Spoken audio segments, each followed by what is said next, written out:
What I'm feeling right now is chills. It's just awesome to be here, man. It's a beautiful stadium. It's a real beautiful stadium. The Court of Champions, baby. Here it is. Here's Vince Young, Rose Bowl MVP, my boy Michael Huff. I think we have another one up here, Michigan game, right? Definitely an honor. To be honored as one of the best that ever came through the Rose Bowl, it's a lot of love and gratitude.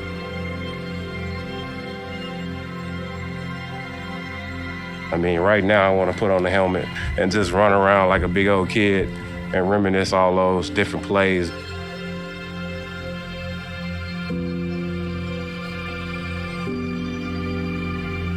It's the side of the end zone where I scored at that shocked the world. What's going through my mind right now is, man, it's actually true. This wasn't no dream. Wasn't no fantasy. It actually happened. 4th and 5, the national championship on the line right here. Vince knew the ending. Go get the big one, the dream. Now, don't think it. Know it. Own it. I was right down there on the field, positioned near the pylon. It unfolds in slow motion. He's going for the corner. I will never, ever forget this moment and forget this game. This was magic. You realized you had seen the play that just won the greatest college game you'd ever seen. When ESPN puts up the top plays in college football history, that play will always be there because it changed the direction of college football history.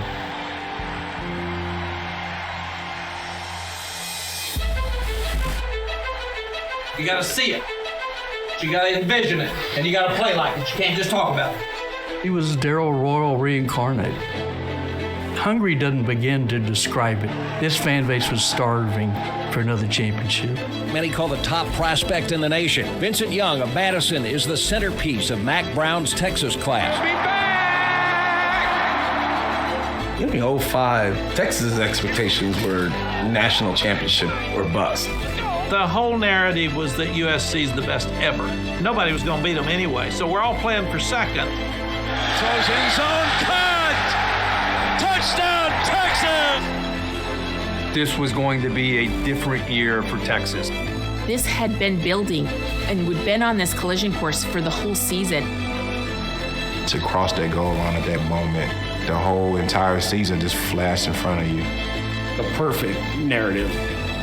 It was just a beautiful 3-act structure. The build-up, delivery, and then the final act.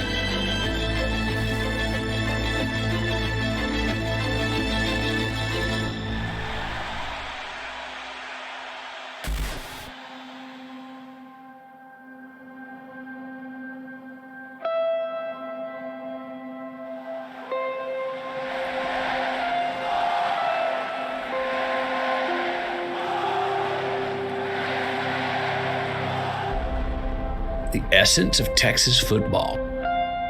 An expectation coming and going, to and fro, while you're here, before you got here, and when you get out, even more so.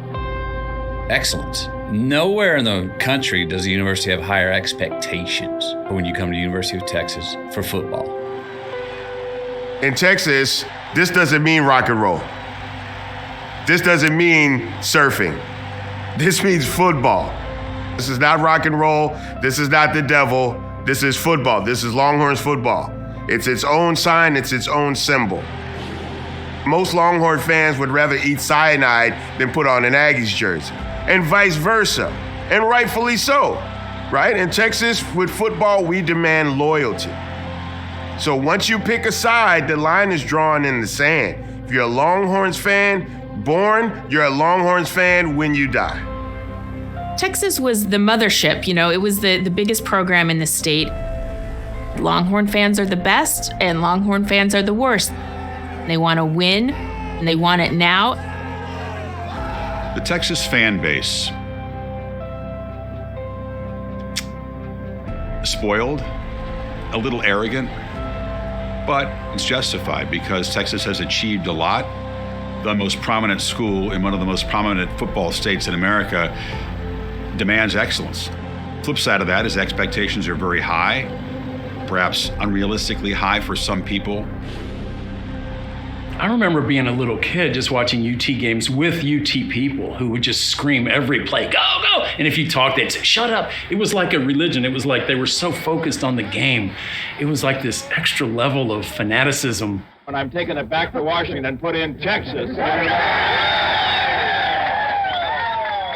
I don't think one person in the world would have thought after the 1969 and 70 championships that it would be decades before they would win another.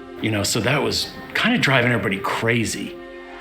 The fans were so tired of not being able to compete, and they'd gone through these droughts toward the mid-'80s on, and then there would be a flicker of hope.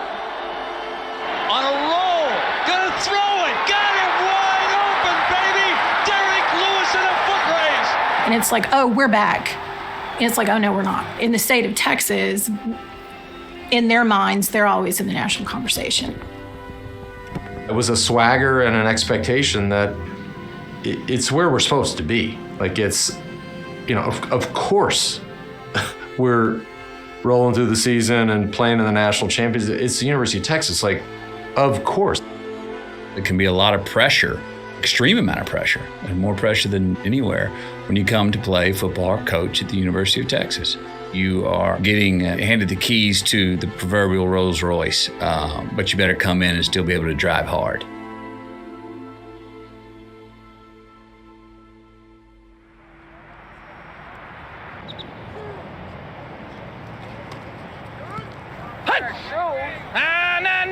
Nah. Come on, we're bragging on Casey. Come on now, watch the ball. Watch the ball. Come on now. Push yourself every time. Good throw, Vince. Oh, no! Stay up! Come on, Eric! Stay up! Come on, Eric! It's a great effort, but stay up, bud. You're going to get hurt. Don't get somebody hurt. That's what I mean. Come on now. Be smart. Be smart, bud. You got to be able to play within the team concept. We've had a great spring. Let's make sure we end it right. We said this isn't the finish line. We want to win it all. And unless you're thinking that, and unless you're playing that, and unless you're feeling that you're going to win it all, you can't possibly do it. You got to see it, you got to envision it, and you got to play like it. You can't just talk about it. Entering 2005, we know where we're going. We know what we've got. Big 12 champs isn't going to be good enough. We've got to take dead aim on the national championship. It hadn't happened in 35 years. Everybody else off! Storm attack! Storm attack! Those two groups off! There have been a lot of inconsistencies over the years before Matt got there. 98 was a special year because of what Ricky Williams was able to do. And I think that really helped create momentum to bring in really, really strong recruiting classes. And Mac Brown, who's the king of recruiting, he started to take that roster to a different level. All right, hey, we got 1 hour. We got 1 hour. Give me some focus right now. Let's play physical. Good physical afternoon. Coming in, the perspective was Texas need to get over the hump. I still hear it to this day. Texas is soft, Texas is a country club, and we just wanted to defeat that, to knock that stigma. You guys are spoiled. They look like Tarzan, play like Jane. They're babied, coddled. Our 02 class, when we first got to Texas, the label is that we were freaking soft. Ain't nobody that's gonna put your face in the mud and try to break your neck. So that perception is what we were trying to kill. 05 was a year like, okay, they're never gonna call us soft again. Get off! Snap! Bad finish! Good job!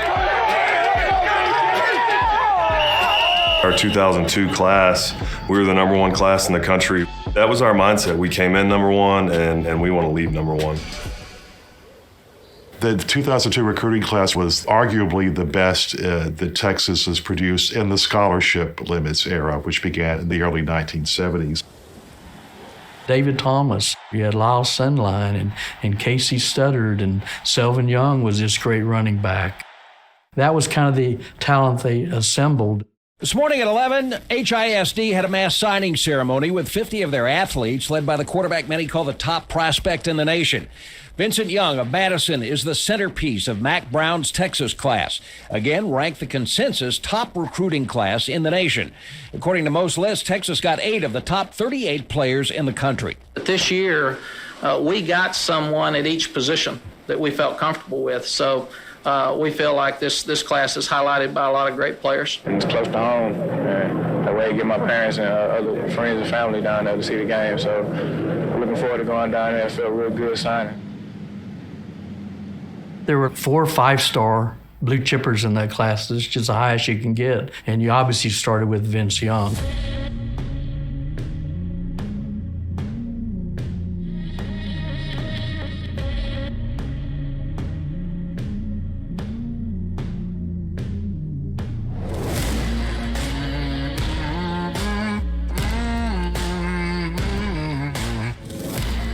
Let's break Houston down in terms of neighborhoods, right? So you would have 5th Ward, you would have 3rd Ward, South Park, Hiram Clark, Missouri City, and you have people in this city today who are known as representatives of different areas in town. Scarface would be synonymous with South Park. Zero and Travis Scott would be synonymous with Missouri City. But there's one king of Hiram Clark, and that's the mighty Vince Young.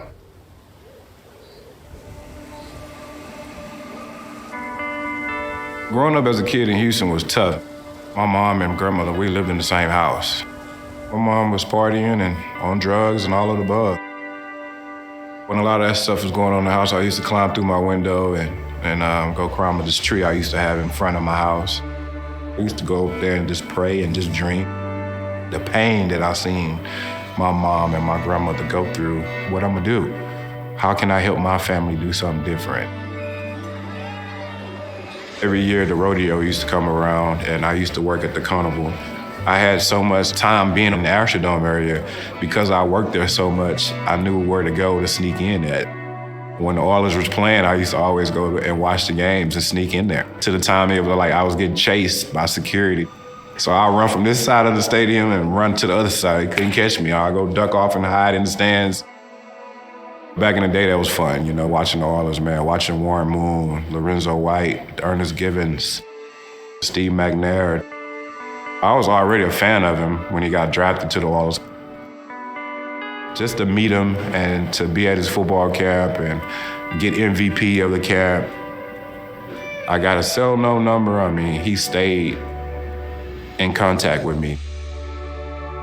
I saw what kind of guy he was. I saw what kind of athleticism he had, the ability he had, the things he did with the football. He's amazed me, and he did some things with that football that even I couldn't do. And we got to become close friends after that. Steve came in from the outside as a superstar and someone who got Vince's attention because Vince wanted to be Steve. And everything that Steve told him, he would listen to. He really taught him how to be a leader on a team, how to handle success and handle failures. Having a guy like that he called him Pops, so as a father figure, was really, really important for him. I just remember the times he would be around. He'd come to a game, or I think he came to a couple of practices and things. Just that, how Vince lit up. It's how you hope your kids would light up when they see you. I didn't have a father figure in my life. Through my years in high school and college, he was locked up. He was in jail. The relationship wasn't there. I'm like, yeah, man, that's my guy. That's my pops. I called him my mentor. And just to see him on the sideline, mentoring me and hanging out with me, and being there for me in my life, it was a blessing. It was a blessing. As a black man, you feel like when you get a black person in a position like that, they can't mess it up. They can't mess it up. You have to be more proficient, I believe, when you're in a position that is dominated by a white person. Having Pops as his mentor really galvanized him, going to his camp and having a guy that looked like you saying, okay, line up at quarterback, let's see what you got. Vince is a guy that's, wanted that father figure, and he found it in me. Not only that, a friend and a guy that's going to try to guide him in the right direction. See Vincent Young run. See Vincent Young score. See Vincent Young do whatever he wants. Madison was like a traveling circus. People had to go see the Madison Marlins play because Vince Young at quarterback was the show. There was a little stretch of time there when Houston didn't have an NFL team because the Oilers had left in '97, the Texans didn't start until 2002.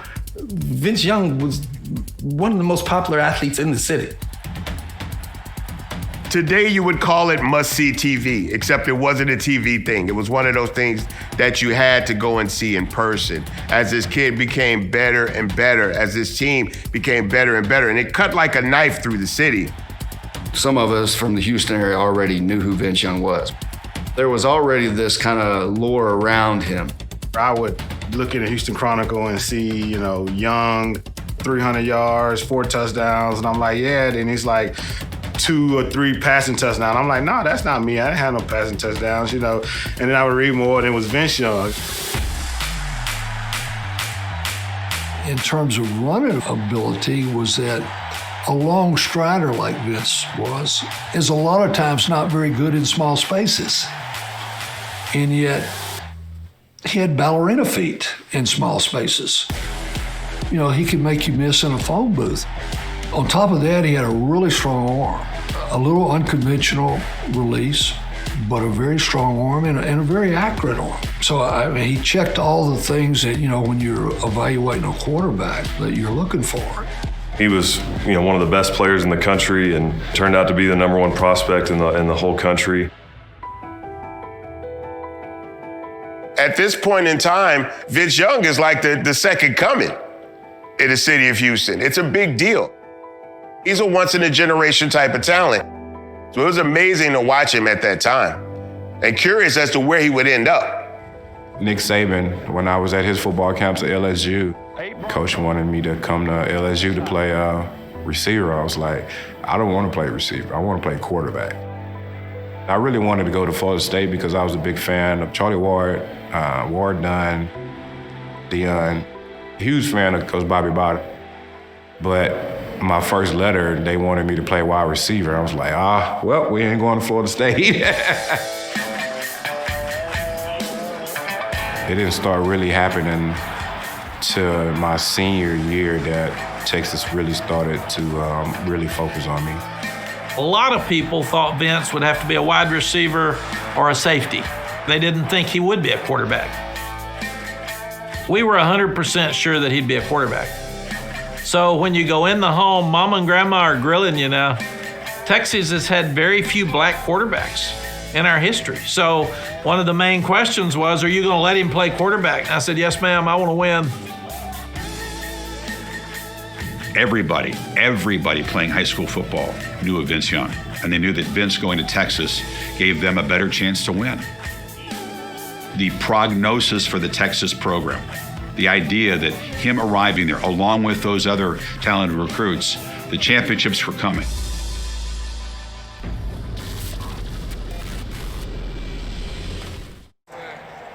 It was more in the middle, instead on the other half. Already. Everybody starts with Vince.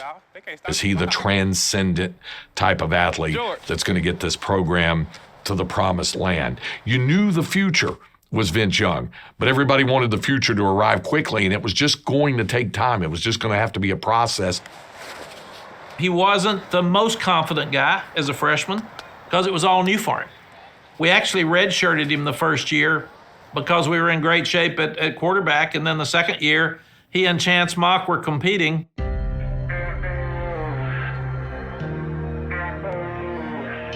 Chance Mock, he was a parade All-American, big guy, 6'3", but not quite as big as Vince, and obviously not the runner that Vince Young was. Chance Mock was very good, but he was the more classic drop back passer. He was biding his time and waiting his turn. Vince would struggle. You know, Chance would come in. Chance Mock has taken over. What a time to bring Chance in. He has not played the entire game. And it was a certain point to where, you know, the fans would call on Chance to save the day. Benson's in the backfield. Mock, corner of the end zone. Oh, and what a grab. Touchdown. How about Chance Mock? That would hurt Vince. At the same time, he's 18, right? So that would mess with any 18-year-old's head. It was tough because, you know, being a starter all your life and now you had to take a back seat. And as a young man, you know, you like, I know I can play right now. He is a competitor. He wants to be out there. He don't want to be number 2. He wants to be number 1. There was a moment where he was really considering going elsewhere, to a different school. We go to San Diego, and we're playing Washington State, and they're blitzing him out of the park. And he's frustrated, and we pull him. And we put Chance Mock in, and we almost come back and win the ball game. But I saw him after the game in the dressing room. He was down, obviously, but took off. I was going to transfer because I didn't want to be just this pocket quarterback, but I wasn't that type of player. I was in my car driving back to Houston, like, I don't want to go play there no more. And Steve McNair was like, man, listen, it's going to be all right. We're not quitters. Go back and apologize to Coach Brown and Coach Davis and fix it. I pay a lot of respect to Steve for making me turn back around, because if I would have kept going, I don't know where I would be at. So I came back and apologized to Coach Brown, apologized to Coach Davis. Steve said, tell him what you want to do. Show me your matureness, that you want to do more. And I told Coach Brown that, and I told Coach Davis, I said, Coach, I think I can do more if you just let me play my game. I think maybe he was trying to adapt to us instead of just being himself and having fun. We ended up deciding to let Vince be Vince. We're not going to change his throwing motion to look like Peyton Manning. That's not who he is. Let's get throws he can complete. I don't care how he looks. And what happened is Vince became comfortable. And then Greg and I sat down with Vince and said, what plays do you like? What do you like the best? And we want to get really good at these, and then we can go somewhere else. The next year, we're going to Lubbock, which was a really hard place to play. We're standing there in pregame. He's not throwing the ball very well in pregame, and we're sitting there saying, oh, man, come on now. Come on, Vince. We need you, man. And then he completed 10 of 15 passes for 150 yards. He rushed for 150 yards. And he never lost another game while he was a Texas quarterback. Young inside the 15, touchdown! Young down the sideline for the 20, 15, 10, touchdown Texas, Vince Young! Touchdown, Vince Young! Unbelievable! Vince Young has had an amazing afternoon.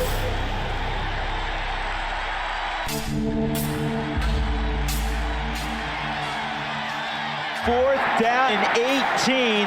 That's all that separates Kansas from one of the biggest upsets of the year. I look at 2004 as being as key to everything that happened in 2005 as anything else. The Kansas game. They're down 10 points, 3.5 minutes to go in the ball game. He leads them to a touchdown. They get the ball back, but they've got, the 4th and 18 play. We lose the game if we don't make the first down. He drops back to throw. We call a deep square in. He takes off running. I said, no, man, come on. What are you doing? He's going to try to run for it. He's going to have the first down. How about this guy? Vince Young on his own picks up a 4th and 18.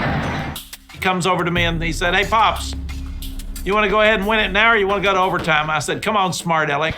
Let's go win it now. Here we go. 17 seconds left. They move the pocket. Young throwing toward the end zone's got him in. Touchdown! Touchdown, Texas. The senior Tony Jeffrey. Can you believe this? If they lose the game to Kansas, they don't go to the Rose Bowl to play Michigan. They're going to wind up in the Alamo Bowl or the Holiday Bowl. And then you're going to see Cal wind up in the Rose Bowl as a result of that. Those were the bad old days of the BCS. I hated that system. They tweaked the formula, it seems like every year. When they didn't like the results, they either would give more weight to humans, less to computers, or vice versa. And it forced coaches to lobby the pollsters in the AP and the coaches poll. Texas hadn't been in a BCS bowl, so it meant a whole lot for them to get there. Oh my, that got to be real political. Mac never minded sharing his opinion. Mac was a talker, and I didn't blame him. I mean, if you're not going to lobby for yourself, who's going to lobby for you? If being fifth in the BCS last year didn't get us in, and if being fifth with 10 wins in the BCS this year, we need to change the system because the system's not fair for the best teams in America. I don't care about me. I don't care about who says I'm whining. I don't care about we should have beaten OU. I don't care about we could have been conference champs. I really think tomorrow afternoon this team should be in the BCS. 10 wins may not be enough to get a BCS bid. The frustration is understandable, and Mac Brown is simultaneously lobbying voters for support, lobbied me last night. I think coaches tried to persuade us to be mouthpieces for their cases. Mac was going to leave no stone unturned when it came to lobbying. We knew every AP voter, every coach's poll voter. He's going to take up for his team. Cal and Texas, they were like neck and neck in the standings there to try to get into a BCS bowl. That's some class right there by Jeff Tedford to take a knee. We've seen other coaches try and score in similar situations just like that. That's worth a couple votes right there, in my opinion. Aaron Rodgers really went after Mac Brown in public. When we played a tough team in a tough spot, they're home. They always play tough. We beat them by 10. We could have ramped the score a little bit, but that's not Coach Tedford's way, and he's not going to beg for votes like Mac Brown. So, you got to beg for votes and cry about stuff in order to, get into the BCS game. We're not going to do that. We're a classy team and a classy organization. I think that he was trying to say that Cal did things differently than Texas. I mean, that was just their MO. But hey, maybe they should have politicked harder. It's the Longhorns who go to the Rose Bowl for the first time in school history and face Michigan for the first time in school history. Getting to that Rose Bowl as a prelude to the 2005 season was just the tonic that Texas and Texas fans were looking for. Young looking around, wants to throw and gets away and scores. No. Unbelievable. No. In the world. He's 6'5", 225, and his heart is just as big. Oh, we've seen some plays today. This is for the win. Good. Texas wins. When we won that game, I'm thinking in my head, like, we're not done. So I was actually thinking in my head and actually came out on the microphone. Yes, sir, we'll be back. Yes, sir. We'll be back. I thought, come on, Vince. We'll be back, baby. Don't be talking about we'll be back already. You got a lot of work to do. So I asked him after he got done, what are you doing? He said, Coach, I'm planning on coming back. And the national championship game is here next year. And that sent a message to the team. Come on, Sweet. Oh, yeah, Sweet. That's touchdown right there. Real quick. Your best teams are player-led teams. And there's as good a leadership on this team as any I'd ever been around. You got to help them out, man. When you lead a huddle, you're responsible for your dudes. Offensive line. I knew we had a chance to be really, really special. That's the Tommy we want right there, fo. In the summer, Vince Young put on a grease board downstairs. Anybody who wants to beat Ohio State, meet me at the field at 7 o'clock. And the entire team was there every day. All right, here we go. They all understood that he was the Pied Piper. He was leading them. He could win the national championship. I'm going to catch you slipping. You be there because you're going to answer to me. You're not answering to Mac, you're answering to me, to BY. And the seniors on that team bought in to what he was selling. It doesn't matter what level of football. If the best player on the team is out there working, then who are you to not get out there and get after it too? That offseason, as far as a group of guys truly coming together and probably working harder than any group of guys I've ever been around, you could see it coming together. It was an event, man. We had people hanging off I-35 trying to watch. We had media hanging out in bushes and stuff. I mean, it was crazy, man. It was an entourage out there. Spike Lee to, Matthew McConaughey to even Solange. We had so many people coming to support us because they knew what type of talent we had.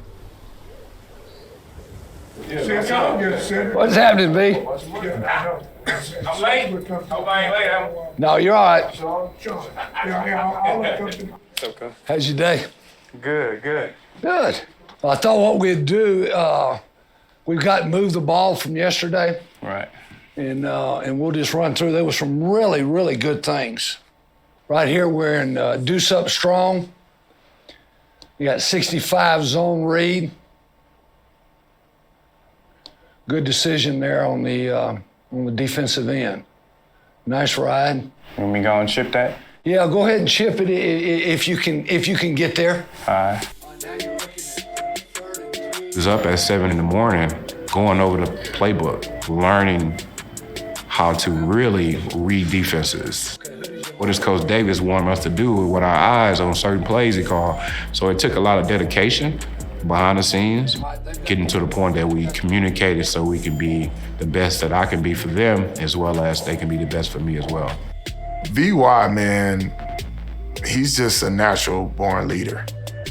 Just his personality when he walks in the room, his presence. He had this air of greatness.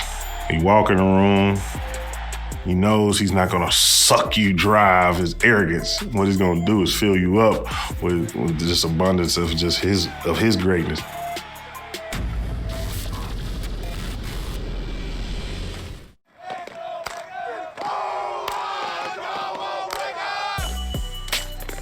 Texas expected to win the division. The Burnt Orange Nation is calling for this to be the year to beat Oklahoma. But why is Texas expected to win the Big 12? It's Mac Brown's time. You know why? Write this one down. He's been a head football coach for 22 years and never won a conference title. The perception of our team entering 2005 was that we were really good. We weren't as good as USC. USC was the team, and nobody was going to beat them anyway. So we're all playing for second. Reggie Bush and Matt Leinart. One had already won the Heisman. They thought the other one probably would. He's got like 12 abs. My vote this year is going to Reggie Bush. Reggie Bush, he's at the 40, 35, 30, 25, 20. It is unbelievable. Touchdown, USC. Nobody has a better step in this country around the corner than that man.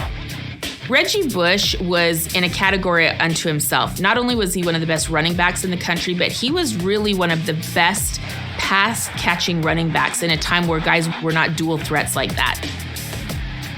Reggie Bush's value couldn't always be captured in stats. He just had the electric ability to change the game with every touch. He had the magnetic power that made you pay attention every time he was about to touch the football.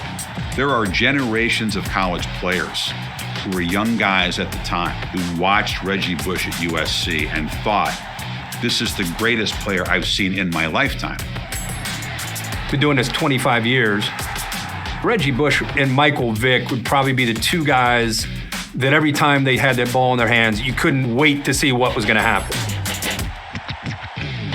Who's the most explosive player in college football? The most explosive player in college football? I would say I can make a run for that. It wasn't just Matt Leinart and Reggie Bush. I mean, they had Lindell White. People forget about Dwayne Jarrett and Steve Smith. It seemed like they were draft picks all up and down the offensive line. I mean, they were everywhere. Southern Cal was a great team in 2004. They obliterated Oklahoma. Your BCS national champions, the Trojans of USC. A perfect season at 13-0, and let the celebration begin. They were rolling. I mean, Pete Carroll had it going. They didn't think they could be stopped. They'd won 2 national championships.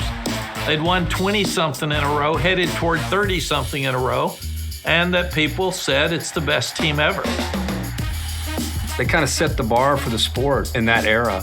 Pete Carroll did an incredible job of recruiting great players. He made USC cool. They were as big of a deal as there was in Los Angeles as far as star power. When Leinart decided to come back in 2005, I've announced I will be coming back for my 5th year.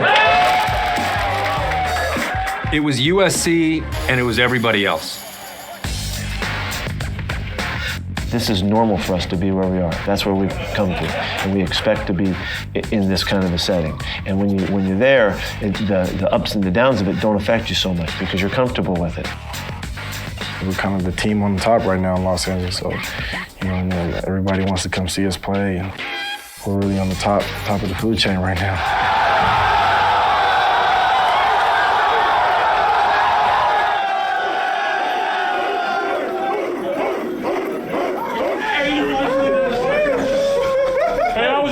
Today too. I don't know about football. It's so good. I used to race cars with your coach down at dirt track in San Mateo. He's a hell of a driver. But there was some slap football going on out there. I used to throw TD passes. I burn up their asses, but Snoop Dogg is on the field, picking the classes, taking the classes, passing. Oh, so quick, oh, so swift. They were kind of like the Hollywood darling at the time, kind of rubbing elbows with celebrities. I mean, hell, Reggie Bush was a damn celebrity at the time. And it was basically a foregone conclusion at the beginning of the year that, all right, these guys are gonna win no matter what.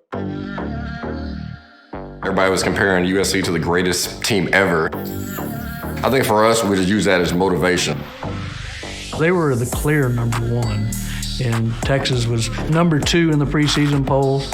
And they had USC in their sights, very early on in that season. They wanted USC. Not supposed to do that. It's not good coaching. It's not smart. You can't look ahead. How do you follow up after a Rose Bowl championship with something that catches their attention? Every year, Mac would come up with kind of a slogan or a motto, and in 2005, it was take dead aim. Harvey Pinnick's quote for Goff, don't look at the sand, don't look at the water, you take dead aim at that pin, and the guys really bought into that. We were taking dead aim on USC.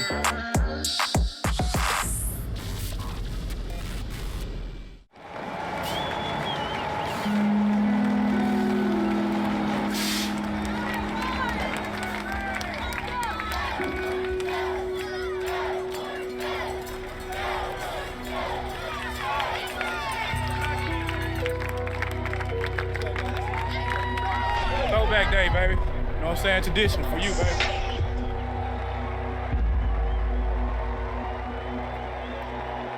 It's about your attitude, your toughness, your swagger.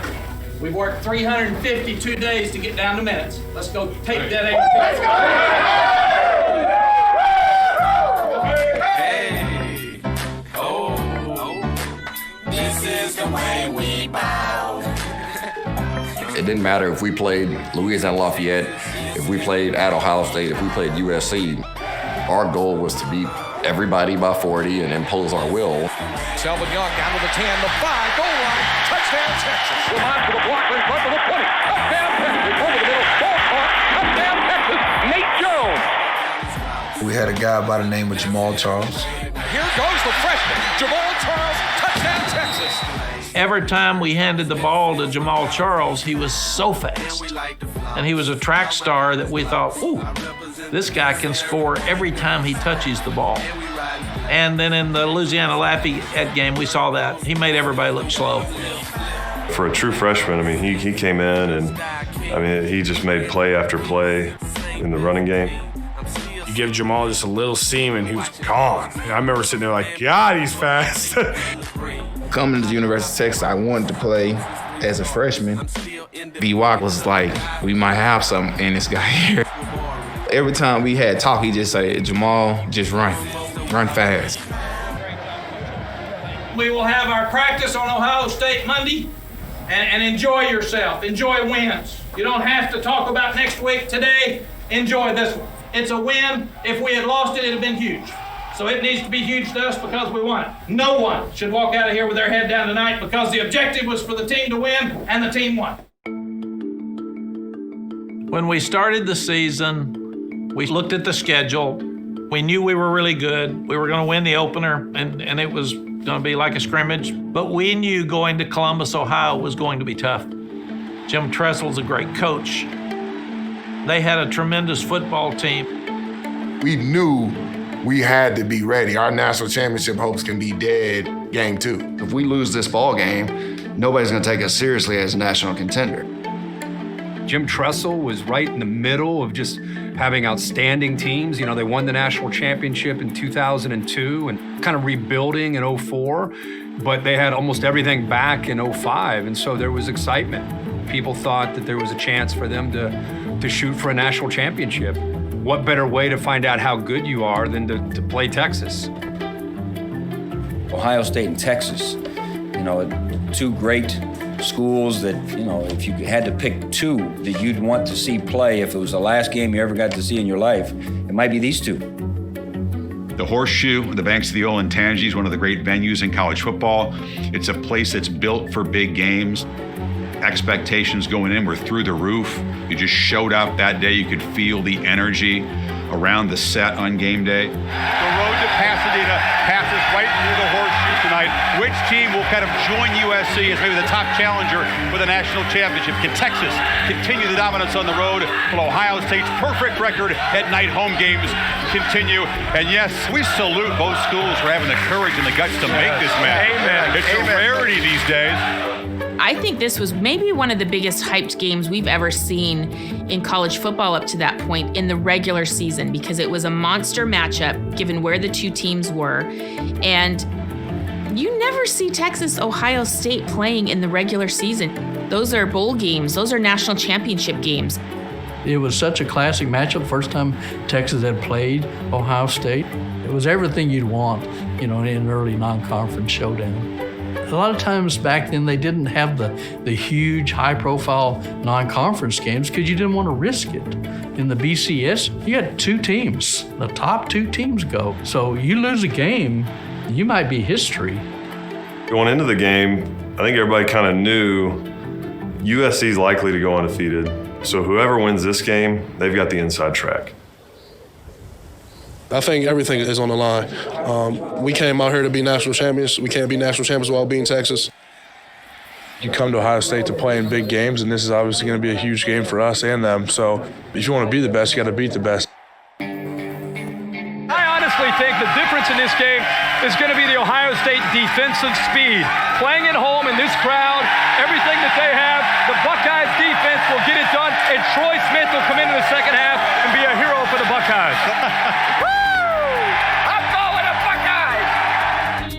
That team was stacked. On the offense side of the ball, Ted Ginn, Santonio Holmes, Troy Smith was the quarterback at the time.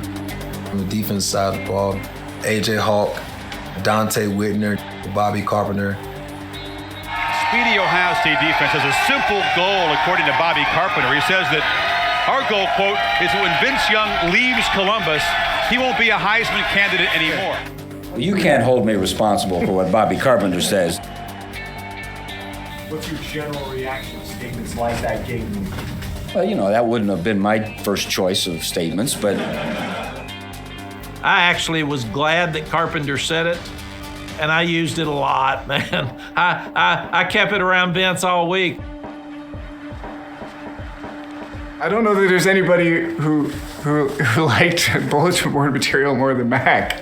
There was nothing like watching him when he had one in his hip that he hasn't told the team about, and it was about a specific guy, and he'd go up and needle him, and he'd be like, Bobby Carpenter doesn't think you're very good. Vince Young is the wrong person to piss off.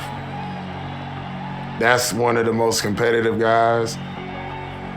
And when you poke at that bear, he's gonna bite you.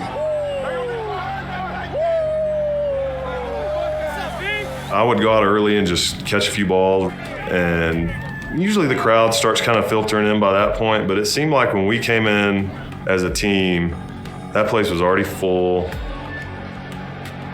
We took the field, and I can remember we always had our little pregame deal, our little roll call. The fans started yelling, and I can just remember doing this.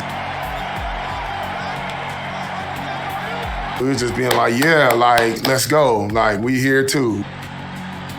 It was so loud. I remember the sound waves. I thought that it was raining, and because of the sound waves kept hitting my helmet. This was a team that was locked in. They were laser focused. They were loose. They were confident. We got a great football team. They do too. We don't have to do any more than we can do. Let's go be us and win this football game.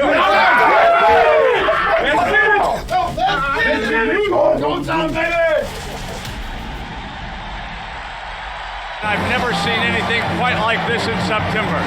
For the first time ever, Ohio State and Texas.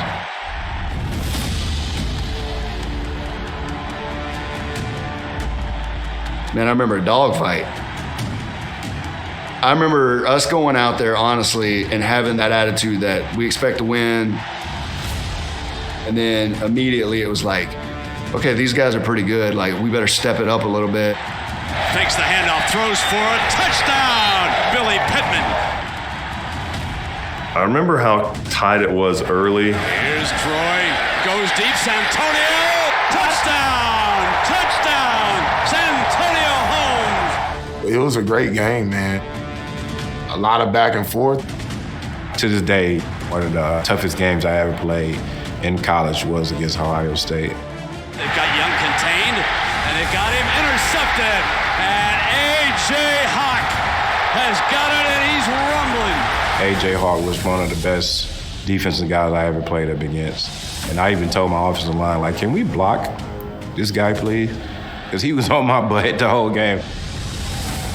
Can Texas hold on again? How many times has Ohio State been inside the 20 and only one touchdown in the game? Bobble, no! Couldn't hang on. Hamby had a sure touchdown, and Cedric Griffin delivered the wallop. I don't know where he came from. That would have been a touchdown. Game probably out of hand right there. We got to the sideline, and one of our coaches like, you know what, guys? That play is probably what's going to win the game. We knew as a defense, Vince would make a play. We knew Vince was Vince. The last drive, we knew we needed to kill some clock, and at the same time, we had to score. Okay, it's louder, we can't hear. So we just said, look at the ball. And at that point, it's just adjusting on the fly. First time I ever played silent, it was just kind of on Lyle's count, and we knew, okay, he's gonna snap it between this time and we went. That's not ideal as an offensive lineman. Really have to be zipped up on, the mechanics. Certainly not something you want to get in the habit of doing, ever. Vince Young, can he lead still another comeback? We thought in that drive that there would be quite a bit of two deep safety. I told Vince that at some point in the drive, we'll throw the vertical game. They ran that coverage a couple of times, and lineman, he's supposed to adjust his route into a go route. As is, studying the game and understanding and communicating it to linemen. It's like, hey man, we get that play again, you adjust your route like that, I'm coming. Got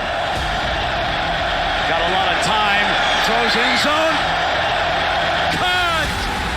Touchdown, Texas! What a great play for the Horns! It's one of the best plays I've ever seen.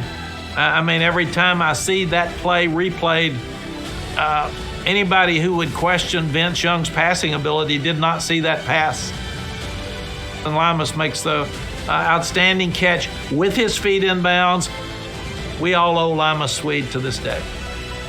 I'll never forget watching him on that field when he threw that touchdown pass to Lima Swede. I was standing 20 or 30 feet from him, and he had a look in his eyes, and I was like, this Texas team, this is different. They feel different. Hit them horns, baby. Life. Zwick takes off. Fumble, ball loose. Texas, Robson's got it to the 20-yard line. Drew Kelson knocked the ball free.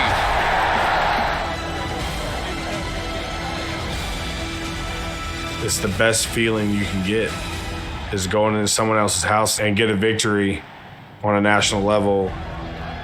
It was just that feeling of we belong here. It was that confirmation.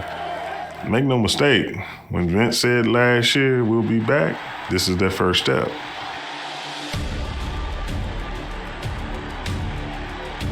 You didn't quit. You kept believing.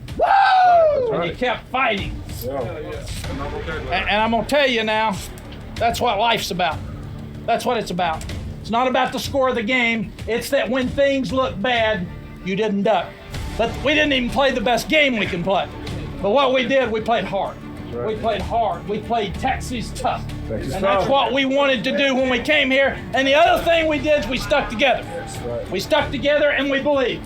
And as long as you believe, you got a chance. You got a chance tonight, you got a chance next week, and you got a chance in life as long as you believe in each other and stick in there tight. We enjoyed the moment, but at the same time, we wasn't finished. We was trying to get back to the big show, and we won at USC. It's starting to reverberate around the country that the Longhorns have something to say that season. Texas fans were ecstatic. This town was on fire. And then after Ohio State, you automatically start thinking about Oklahoma. Texas was viewed as a team that wasn't quite good enough in the big games until that moment. And it sets up that Oklahoma game, as big a game as Texas had played in a long time.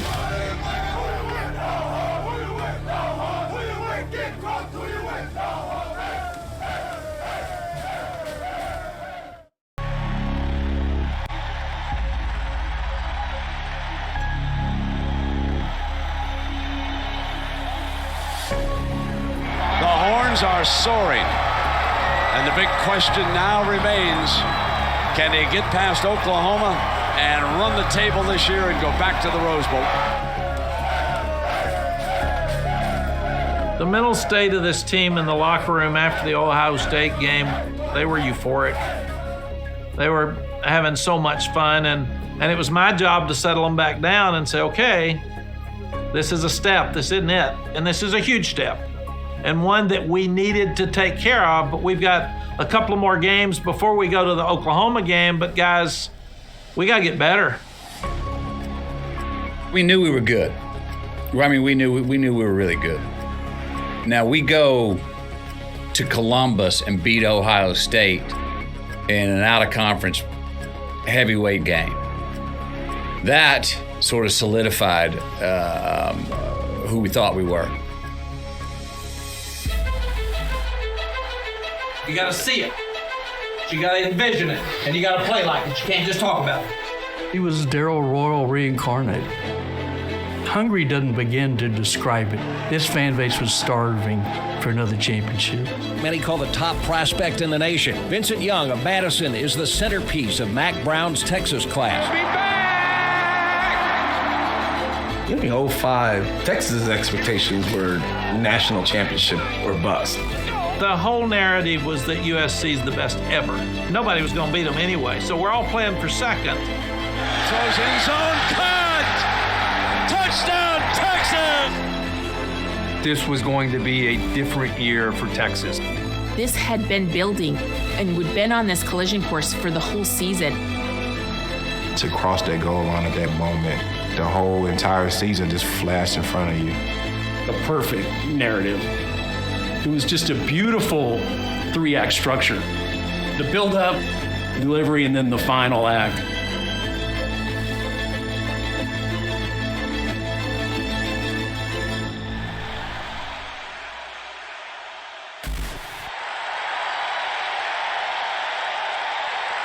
I just want a bullet, like Eugene K used to love a cup of fluid.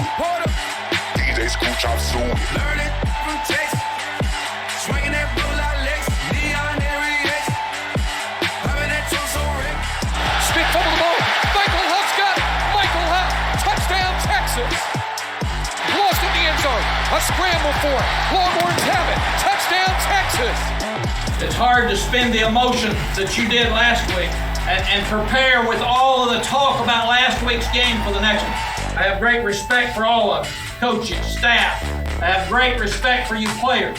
And give yourselves a great hand. You totally dominated. The team got in a flow. We were rolling. Team was really getting lubricated. Opening Big 12 conference play today here in mid-Missouri.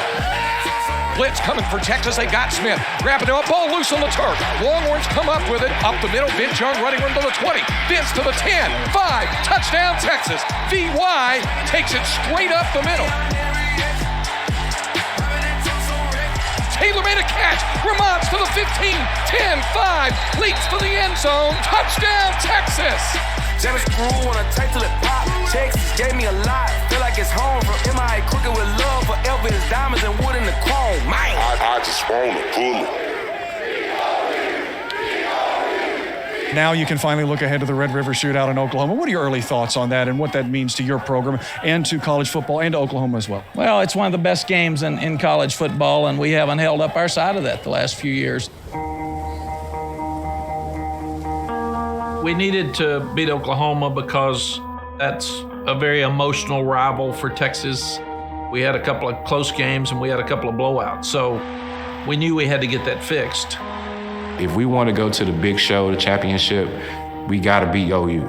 You got to. You lose OU, you don't play in the Big 12 championship, it's over. So in our mind, we like, if we just win this game, we'll be able to write our own destiny.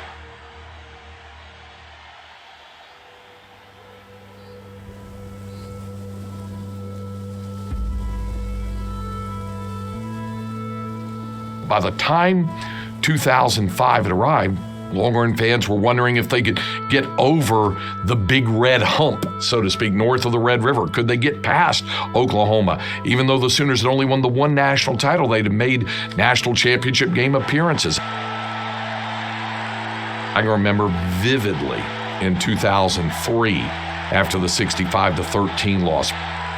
Well, some Texas fans, you can understand that. Wake me up when it's over? Yeah. I got a death threat from somebody telling me if you're going to call the game in Baylor, make sure to wear a Kevlar vest because somebody may take a shot at you. Because the announcer. It was that kind of angst that had built up over time.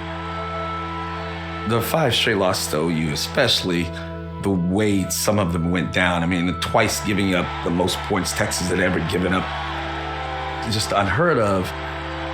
There was no one to compare that to because no coach had ever gone through that and survived. You lose part of your fan base when you can't beat your rival. Florida State and Bobby Bowden kept Mack Brown from winning those titles in the ACC. And he had the same thing with Bob Stoops here at Texas. He's got the nickname Big Game Bob, which the media gave him. And a lot of those big games came against Texas. Stoops representing Oklahoma and the swagger, loving to play up Oklahoma's reputation as a hard scrabble, hard-working team. Guys that didn't quite have the recruiting pedigree of Texas, but played tougher and played harder and rose to the moment in big games. Oklahoma and Stoops loved to cultivate that reputation, and they had the big wins to back it up, frankly, at that point. OU has outscored Texas now 177-54 over the last 4 painful seasons. Texas is getting first place votes, and Texas is number 2 consensus in both the polls. And it's almost like, this is the year. Texas is going to beat OU. This is finally going to be the year. This isn't the first time we've heard that, and this isn't the first time that has been the case. It doesn't matter. Whether we're picked ahead or them, we're going to go play, and we're going to decide it on the field. Everybody thought every year that Texas had equal or better talent than Bob Stoops, and many years they would go home with a loss. When you lose your rivalry game, you start to get a reputation where you can't win the big game. The thing people said most often about Mac was the old Coach February line. Everybody expected on the first Wednesday in February every year, Texas would hold up the mythical recruiting national championship. They would beat out every school. They got all the talent. One signing day, I said, well, people are getting a little tired of Coach February. I don't think Mac cared for it too much. He recruited like few others. But again, people wanted to see the results. And it's like Ron Meyer used to say at SMU, said people were tired of the labor pains. They want to see the baby. So where's the championship? When Mac arrived, I think he found a fan base that was starving for a championship, starving for a leader of the program that would remind them of Darrell Royal and that could deliver that type of success. Everybody knows about the success that Darrell Royal built. National championships, conference championships, contending almost every single year. So in the wake of that, there was a drought.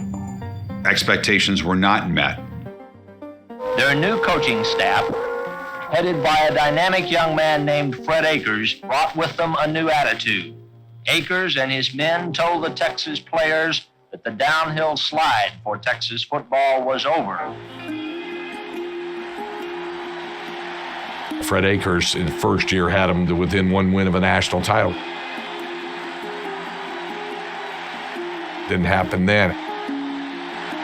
Had him to within another win of a national title following 1983. Didn't happen then. Georgia's got the football at the 23-yard line. Georgia has upset Texas 10-9. Then they kind of went into that drought for a while in the mid to late 80s and into early 90s. And with every coach's hire, there was the expectation that this was the guy to get it turned. David McWilliams, a favorite son, returning home.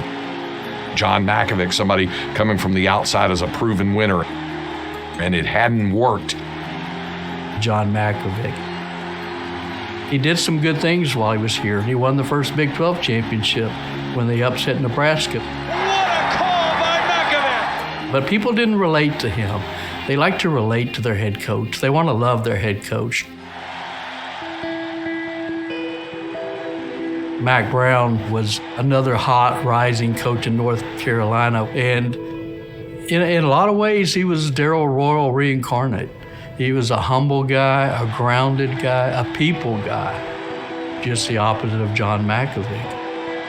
We have a lot of diversity. We have different worlds within this one huge world that is the state of Texas, and Mack Brown fit into every corner. He wasn't born here, but he was meant to be here without question. And as soon as he set foot in Texas and threw the hook 'em up for the first time, he was home. I think we can do that a little bit to start it with, huh?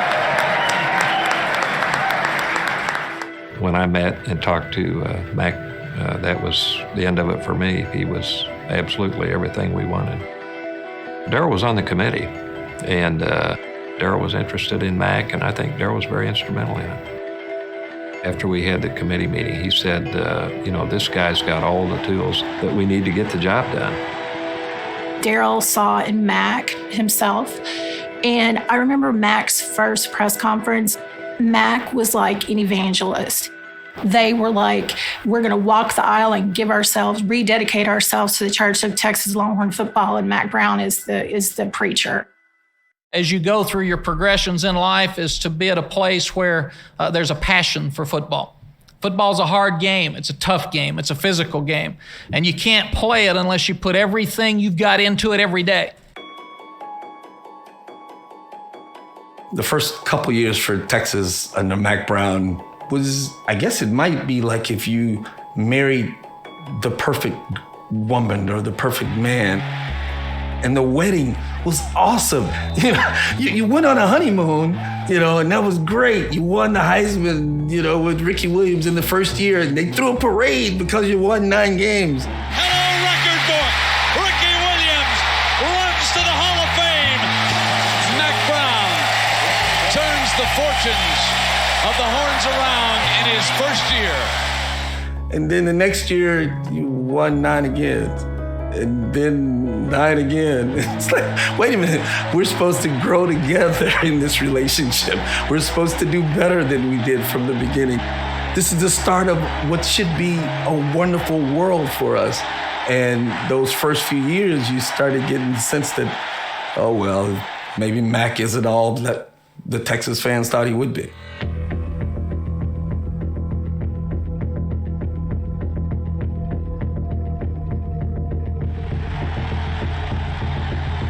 Tennessee comes in as 18-point underdogs and knocks off the second-ranked Florida Gators.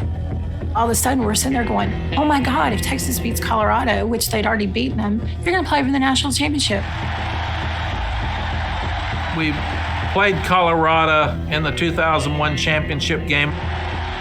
We're told as we're walking out on the field, you win this game, you're playing Miami for the national championship. Everything's perfect. Everything's fallen into place. So at that point, they tried so hard, we turned the ball over 4 times in the first half. Turnovers. Colorado was the one team standing in the way of a national championship game. But I felt like, Texas was just a little uptight in that game. Congratulations to the Colorado Buffaloes, who have won the Big 12 championship. To not have showed up the way they should have, that kind of put a doom around the team, the program. It's a strike against Mac.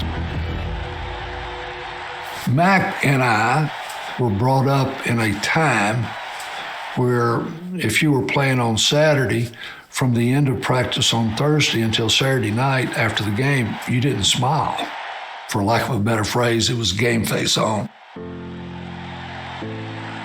I think at that point he realized that you play better if you're relaxed. I do think that sometimes things can get too important. And you've got to be you. And you got to play because you like the game. And you got to play because you have fun. And if you're going to play differently because you're going to the national championship game than you are if you're trying to win the conference championship game, that's my fault. Where it matters the most. That's my fault.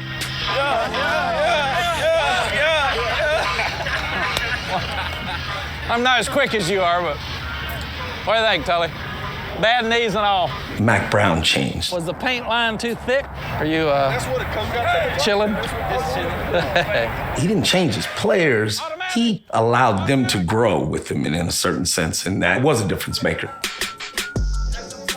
I ended up bringing a speaker into the locker room. I'm like, Coach, this is not that we're not focused. This is us getting ourselves prepared to go kick some butt or get ready for practice. And he didn't understand that. Vince would be in the locker room playing his music and dancing and before the game, drove me nuts. He and I had some strong discussions about vulgar language in the music. And I wouldn't let him play that music in the locker room. We talked to him. We finally got him to come around. For him to even do that, okay, Coach, okay, it's not is he cursing and then it's like he telling a story about his life. So once you can understand what we're listening to, maybe you can really understand where we're coming from. And he did that. That's to show the respect that he had. And he took a step back to change, to adapt to his team. The guys were so into their music that I started listening to the rappers, and I had 50 Cent. I had Mike Jones. I thought Mike Jones was our tight end that caught the pass against Nebraska to win the game. I didn't know he was a rapper. I actually had them give me a playlist. Mac Brown comes in, does a really good job, not just of recruiting black athletes, top talent, he's allowing them to be themselves. They all kind of vibe the same way. They connect through music. And for Mac to allow them to embrace it fully and allow it to exist in the room, they feel right at home.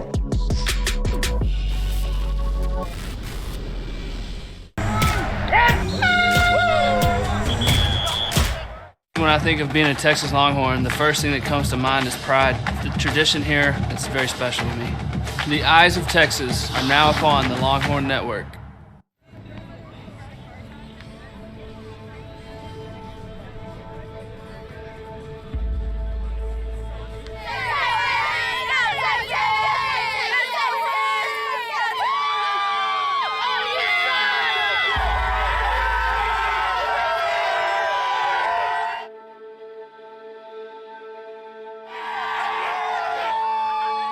before in the OU game, we get so kind of amped up, so into the OU game. It's like we're not really ourselves.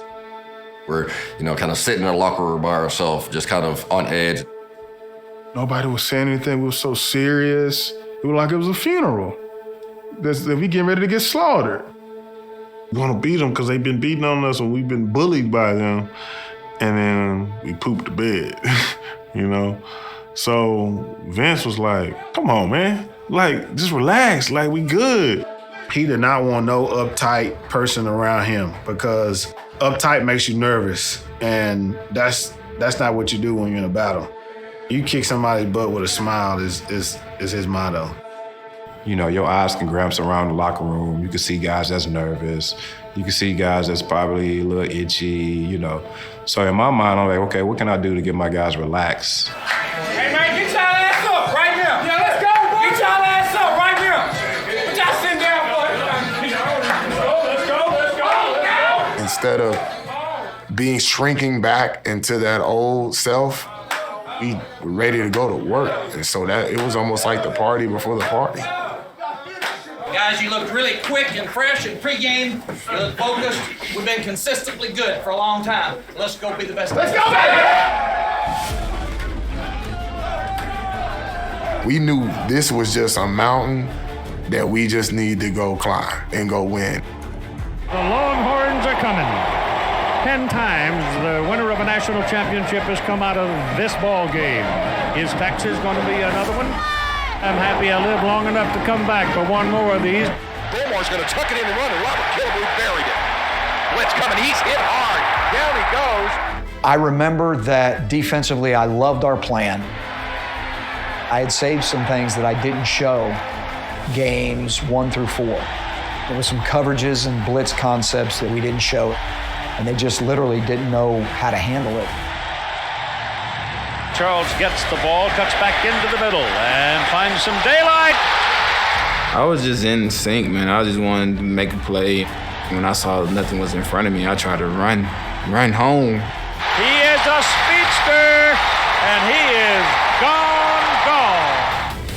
In the huddle, we called a play that we usually run, me and Billy Pittman, and I'm rolling to the left and I throw a bomb.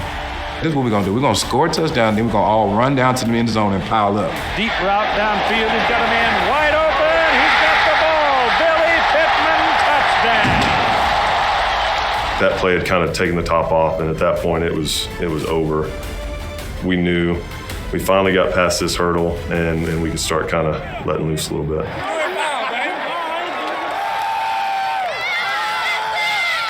I just remember in my mind wanting to do something that was impactful for the game. Looked up in the sky like, God, I'm still waiting on that play. Second down and 10. At the Texas 22, shotgun snap to Beaumont. Hit as he goes. The ball's fumbled. It's picked up. Lumbering down the field, Rod Light. The 50, the 40, the 30. They will not catch him. Roderick Wright. Touchdown, Texas.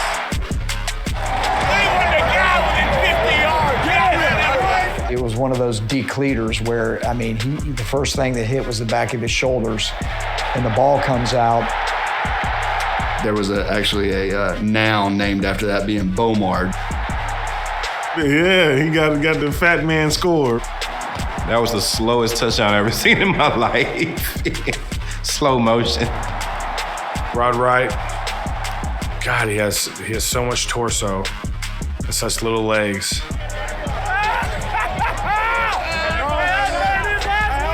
I've never seen him breathe so hard in my life. Like, dude, you okay? You need some oxygen? The 5-year run of the Sooners is over.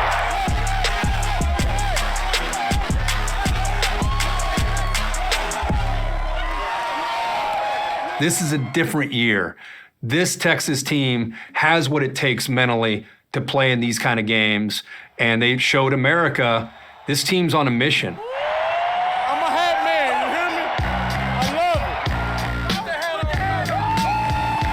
I didn't even know it was a golden hat, man. We ain't won it so long that I didn't even know it was a golden hat to win. First off, we hadn't even seen it. And so when we finally got it, We enjoyed the moment. We loved it. It was awesome actually seeing that thing and understanding we were bringing that back to Austin. We're not falling. We take it back to the days of yes, y'allin'.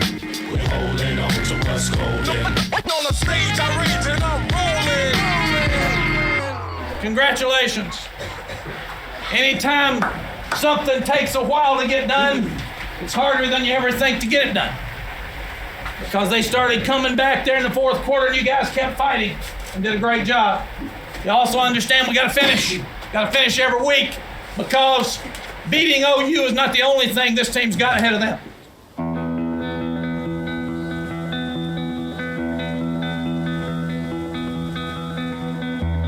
I remember talking to Mac, and he just said, as soon as we beat Oklahoma, I knew we could win it all, because that was psychologically and emotionally the biggest hurdle that this group had to get over.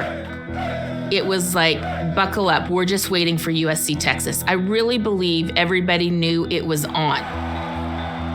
It was all USC after that. It was really an unusual time and philosophy for people who say, day to day, next game only, don't look ahead.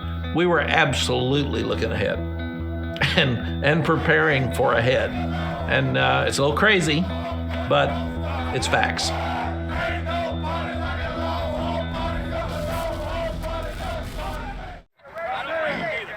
Little things, good work ethic all day. Did good 66, pack another one on it, up and down, up and down. Anthony, do a better job of selling missile now. Go left jack strong, X flash right, and a snap, ready? Stay up, stay up, stay up. You did a good job staying up, but be control. Put your little down. Ball. When they walked out of the Cotton Bowl, you knew this team was a true national championship contender. It was going to take a hell of a team to beat them. But the job's not done yet, and you want to see how a team that hadn't had a victory quite that big, quite that sweet, how they're going to respond the next week when there's still work to be done. And Colorado was not a walkover. The Texas injury report, it's huge this week. Every player is injured. Each one has a sore back all week. It's been, hey, congratulations. You can pat it on the back, and their backs are sore. You beat Oklahoma, congratulations. Snap back here on Vince. We'll tuck it in and run. Vince to the 5, down to the goal line. Touchdown, Texas. Vintage Rose Bowl move to the same side of the field, same type of move. In the corner of the end zone, caught. Touchdown, Texas. Lima Swede. We destroyed Colorado. Towards the end of the game, the starters were out, and we started to hear rumblings that USC was in trouble. So USC was playing Notre Dame that day. We go back in the dressing room after the game. Hug each other, enjoy the win, make sure you say thank you to your coaches for a great win, and don't ever take for granted 6-0, and you are now bowl eligible. How about that? Coach about to give us a speech, but we all like, come on, hurry up, Coach. Come on, speak. I mean, come on, give us a spiel. We just beat their butt. We did what we're supposed to do, Coach. What else do you have to say? We trying to hurry up and get over here and watch this game.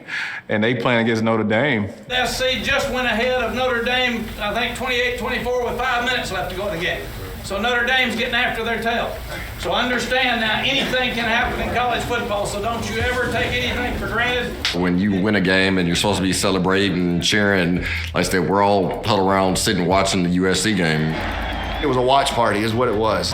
Guys are sweaty, shirts off, just stinking, everything else, and nobody's in the shower. Everybody's at the TV.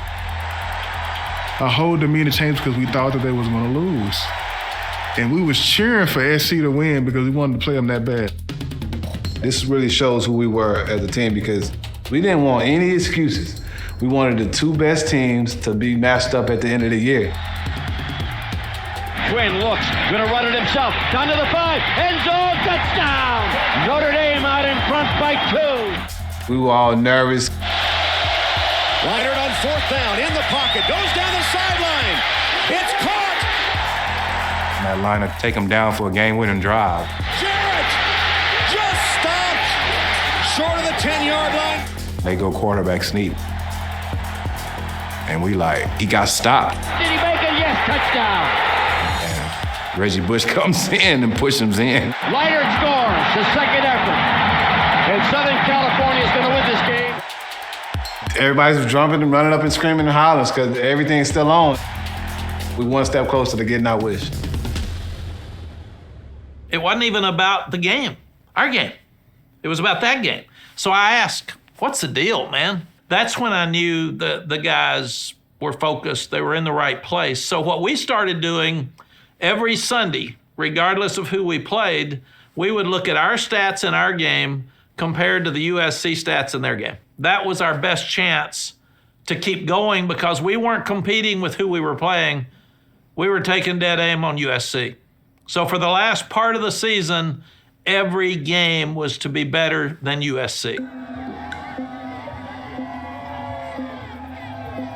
Now there's momentum and belief. You look at the BCS standings and what they're doing. I mean, how could you not believe? The eyes of Texas are on Pasadena and the ultimate prize, a return to the Rose Bowl, perhaps down the road. But today, in Burn Orange Nation, it's all about repelling an invasion from the air by the quick-draw Red Raiders. Unbeaten Texas Tech. Offense versus offense. Something's got to give today here in Austin. As soon as you get into town, I mean, it's a football-rich city to begin with and state that's very prideful. It was pretty apparent that this year felt different when we got on the campus. I need a running back. Need a volunteer? Yeah. Let's get somebody out of the crowd. Yeah, get somebody up here. You, sir, come on up here. This guy in the black. Come on up here. Black shirt. All right. Good to see you. What's your name? My name's Lance. Okay, welcome. You from Texas here? Hi. Yeah, I'm from here. Good to see you. Okay, yeah. good to see you. Pretty good athlete, looks like. It looks like, it's pretty. Looks like he's well conditioned. I didn't go to the University of Texas. I moved to Austin in 1989 as a 17-year-old kid from Plano, Texas, and fell in love with the city, which of course is inseparable from the university and the football team. And they became my team.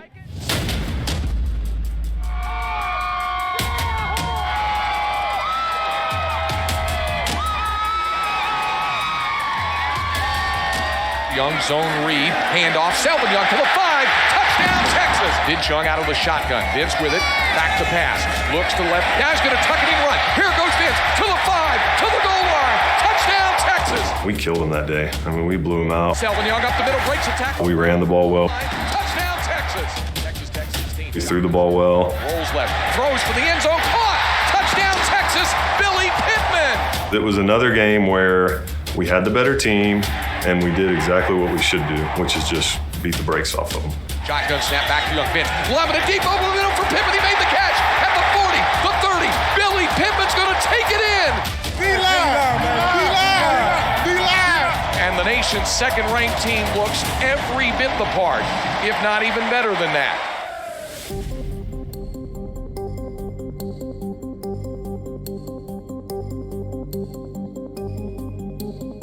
Guys, let's remember we're on the road. They'll have a great surge early. We've been behind the last 3 times we were up here. They're going to have to pull something funny early, so expect the unexpected. They've had trouble with turnovers. Let's make sure they keep having trouble. We're in a great place. Let's enjoy this ride. People talk about trap games. Oklahoma State was always that trap game for us. I think it's some kind of voodoo or something. Every time we play them, we get behind by 20, 30 points. Got a man wide open. DeJuan Woods the catch, and he'll take it in for a touchdown. They can strike fast. Being in Stillwater, our mental focus wasn't where it needed to be to start the game. How about that call? 4th and 1, and DeJuan Woods makes the catch, 49 yards. They bring out the kit and caboodle in the first half. And so they'll bring out the trick plays. They catch you slipping. And it's fired over the middle of that ball. It's tipped and then caught by DeJuan Woods. Touchdown, Oklahoma State. Are you kidding me? It was like, well, here we go again. 4th down and goal. Donovan Woods turns, hands the ball off to Shaw to the goal line. Touchdown, Oklahoma State. And the Cowboys get their 5th touchdown of the first half. And the Longhorns are in deep trouble tonight. We were playing poorly on defense, and we didn't score very much in the first half. I just remember being at halftime in that locker room, and it wasn't chairs being thrown. It wasn't, everybody cussing each other out. It was literally just a calmness. Taylor, say goodnight to this one. Ramon's Taylor, 48 yards. Next thing you know, the electricity on the sideline took over, the energy took over. For the 5th time tonight, Cedric Benson scores, and the Longhorns lead by double digits. Young to the 40, 35, outside to the 30. Young down the sidelines to the 20, 15, 10, 5, touchdown Texas. Vince Young, one play, 42 yards of dynamite. And next thing you know, it's 56 to freaking 35. And Oklahoma State will be shut out in the second half. Longhorns have put up 42 unanswered points. 04 was kind of like a blessing in disguise because we had been there before. In 05, it was eerie similar. The clock runs out in the first half. Longhorns have some work to do. They ain't gonna beat one of you. They gotta beat every damn one of you. They gotta beat every one of you. And you gotta believe that now. You gotta believe that. And you know what's even funnier? Hell, you've been here before. A year ago today. Guys, this is exactly where we were last year, except they were 21 up instead of 16. That's all it is. Now, they forced 2 turnovers, so we got to force some turnovers defense. They've got us by 10 yards on the rushing. We got to stop their rush and run it better, and we got to get the ball moving the first 5 minutes of the second half. Now, there's two reasons we're going to win the second half. We got more confidence. We got more conditioning. Let's go win it. Under pressure, steps out of it, tucks it in and runs to the 25. Gets for the first down to the 30. Up the sideline, Young to midfield. 45-40. Say goodnight to this one. Vince Young, 80 yards for the Texas touchdown. If you get out on them, they'll lay down.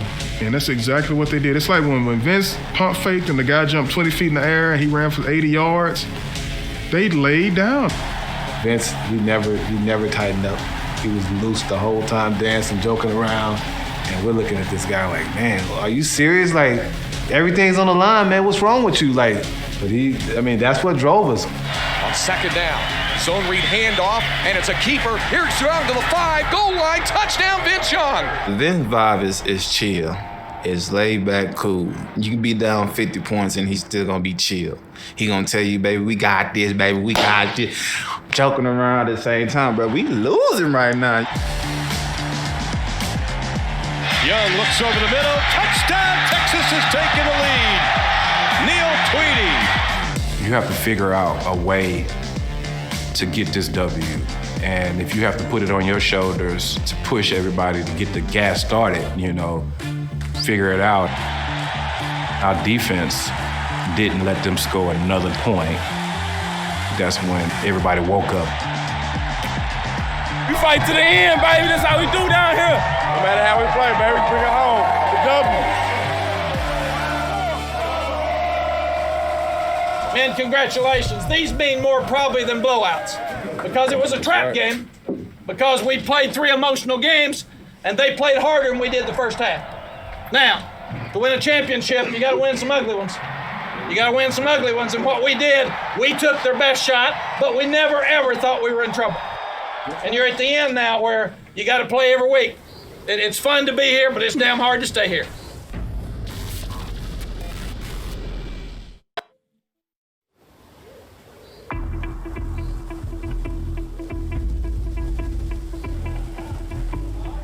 Losing to Baylor was like losing to Southwest San Diego Tech. You don't lose those games. Vince steps up in the pocket. Young bluffs it wide open downfield. Taylor, Ramon's Taylor. Welcome home to Central Texas. 10-5, too easy. Touchdown, Texas. Third down pass downfield, intercepted by Michael Griffin. Number 1, baby. Another victory. A shutout. 2 seeds. So we like.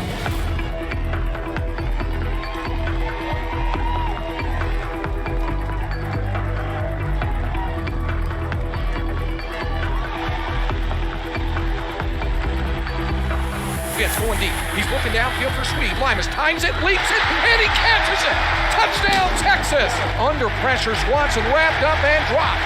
Longhorns all around him, Brian Robinson. Vince looks, fires over the middle for Thomas. He caught it. David to the goal line. Touchdown, Texas. What a return by Aaron Ross. 71 yards. Hey, congratulations on being Big 12 South champions.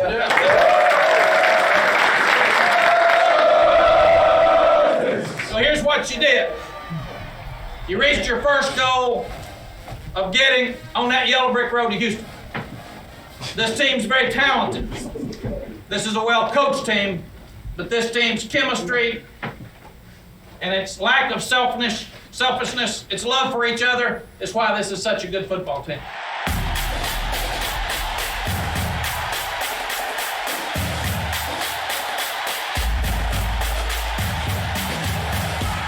If you're going to lose in Texas, you don't want to lose to two teams. You don't want to lose to Oklahoma, and you don't want to lose to Texas A&M. If you were a Texas fan, you were holding your breath because if the season was going to explode there right in front of you, you didn't want it to happen in College Station against your arch rival. Well, it's supposed to be a walkover, right? A&M was crummy. And then on top of it, their stud quarterback, Reggie McNeil, couldn't play. He was out with an ankle injury. So this is going to be easy. I'm sitting in my office on Sunday morning, and Bill Parcells calls me and says, "You're in trouble." And he said, "You're like a bunch of fat rats that are getting ready to eat poison cheese." Because A&M, this is their bowl game, and you better get your team's attention. Well, it scared me to death. So I run downstairs. I get our equipment manager, Chip Robertson, to put a string of cheese on every locker. And I put Coach's quote on it that said, "We're a bunch of fat rats getting ready to eat poison cheese and get sick, and we're about to get beat."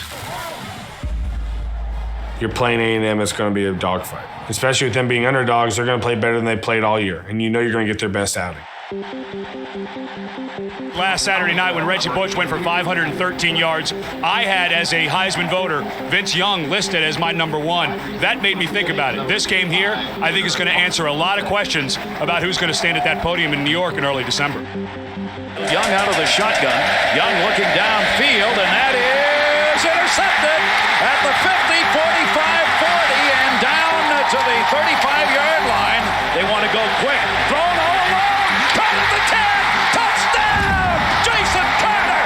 A pitch play up to the 10-yard line to the end zone. Touchdown!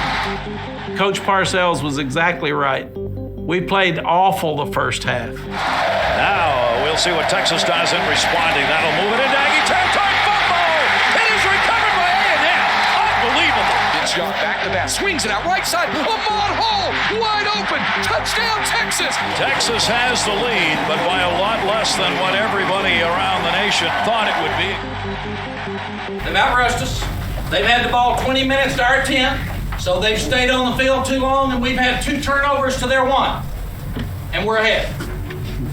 We're ahead, 21-15. Now, they're not as good as we are. But you can't have any negative thoughts. You can't have any bad body language. Let's go score that first 5 minutes of the second half. Let's go. Big play for the Aggie defense again and again. The rush of the football. And it's recovered by the Aggies. Rolling on the option, McGee looking and to keep it, and he does inside the 10, the 5. Touchdown, Texas A&M. Texas A&M reclaims the lead. Taylor takes it in, an 8-yard run for the TD, and the Longhorns are back on top. We hated them, they hated us. There was no secret, but we had to hone in and be in tune to our job and be able to get it done to obviously punch our ticket to the Big 12 Championship. Big rush, Texas, and a good one. It is blocked. It's at the 10, picked up to the 5, into the end zone. Touchdown! Cedric Griffin. It's going to be kept. He's going to try for the corner. McGee, touchdown!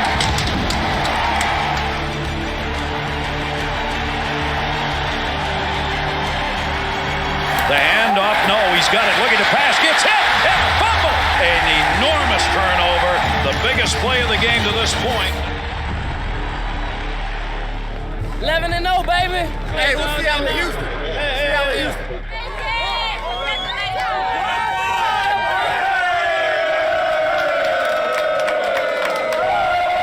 Now, what about being 11-0?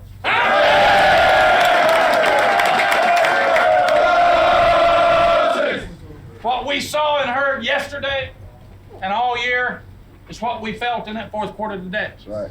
Because you weren't going to let up. It wasn't good. Wasn't even pretty sometimes. What did we say? We said fantastic atmosphere. Give the Aggies credit. They had a fantastic atmosphere. We said that we'd be frustrated some because they were going to play their butt off because they had nothing to lose, and they did, man. They played as hard and as good as they can play. So we can give them credit for that because they're through. They're through for the year, and they tried to mess your deal up, but I'm going to tell you something. There's a lot down in here, way down in here, that wouldn't let it get messed up. Most teams would have quit. We needed this so bad. We've got to really thank the Aggies for making it tough on us, because this will make us have a great week's practice next week and get that road done next week to be Big 12 champions, because that's what we're going to do. It was really maybe the first time all season that Vince looked human. I think people were nervous because they're like, wait a minute, we've had this guy that we've counted on all year, and here he is just kind of looking human and not being the Vince Young that we know. Vince was just out of sorts that day, and I never knew if there was something else bothering him that day. His body language was poor that day, and that's when a lot of people were making up their mind for the Heisman Trophy. Reggie just had a dynamic game against Fresno State. He was on every highlight. The handoff to Bush, left side, he's got the 40, he's got the 30, he steps back in at the 25 and back across the field. Here he goes to the 10, to 5, touchdown USC. Reggie Bush was just stopping and going, running in circles around him, and that game wasn't fair. Bush the call, left side, he's at the 40, 35, 30, 25, 20, he's gonna go! It is unbelievable! Reggie Bush goes in and has 500 plus total yards in that game, and you're looking at it and you're asking yourself, is this guy human? Today was a special day, and I was feeling it today, and along with that, my own line and the receivers and the fullbacks, everybody did a great job, giving me the opportunity to make big plays for my team. I think he got himself the Heisman Trophy tonight. I think it's safe to say 500 yards of total yards by himself is unbelievable. I thought Vince probably had lost the Heisman when Reggie won the game at Fresno, and he had a few Heisman moments when he jumped sideways, and we didn't play as well against A&M.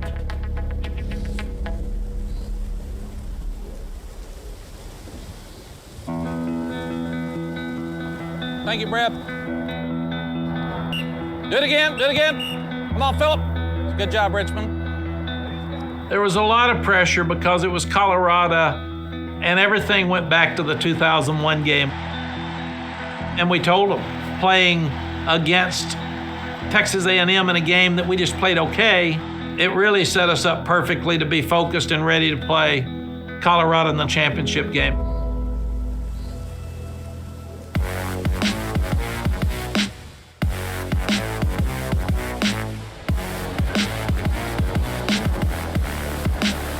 I remember how hyped Vince was to play the Big 12 Championship in Houston, his hometown where he grew up, against Colorado. Colorado had no shot. Growing up as a kid in Houston, playing in Houston, the fans, our little community, they all had a helping hand of raising me. Just to have opportunity to play the Big 12 game in front of the crowd that I love, to play in that stadium. It's a brand new stadium, and our fans showed out. We wanted the world to know that we wanted to be in the Rose Bowl and we wanted to play USC. We wanted to give them something to think about.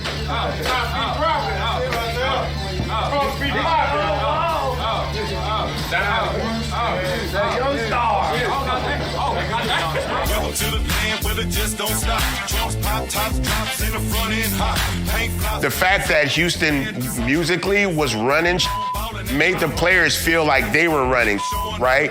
They're the athletic reflection of our music, right? And so they want to make sure that they're living up to what we're creating, this Houston over everything mentality. And so they're taking it from the music and applying it to the way that they operate on the football field. So we're winning on all levels at this point.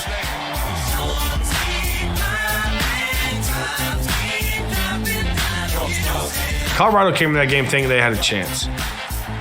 They quickly learned otherwise. Vince from the shotgun, Jamal Charles offset to his right. 2 wide receivers, 2 tight ends. And handoff to Charles up the middle. Jamal breaks out of tackle to his 20, to the 15.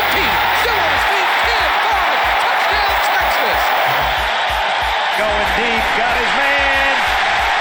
Sweet, touchdown. It wasn't like we were playing bottom of the barrel team. Colorado was a good football team. Thomas, touchdown, Texas. What a catch. Throughout the game, you're just like, and these guys literally can't do anything against us. Like, it was almost one of those days like you felt like you could do no wrong.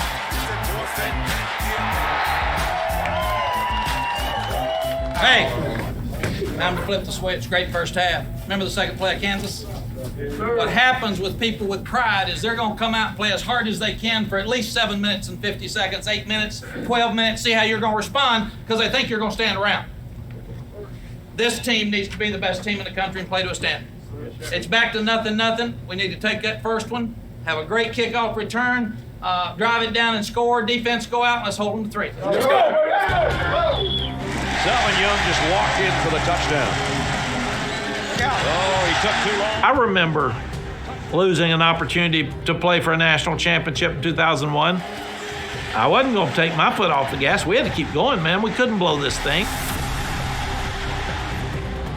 And then all of a sudden I look up and we're just running up and down the field and scoring every time. And I said, okay, let's stop this thing because it could have been 100. He hadn't won a conference in the ACC at North Carolina, largely because of Florida State. And here's Oklahoma, it stood in their way. And so here it is, year 8 for Mack Brown. He's chomping at the bit. So I think he kind of held on to that first Big 12 conference trophy a little bit longer than maybe a lot of coaches would, because it was a breakthrough for him.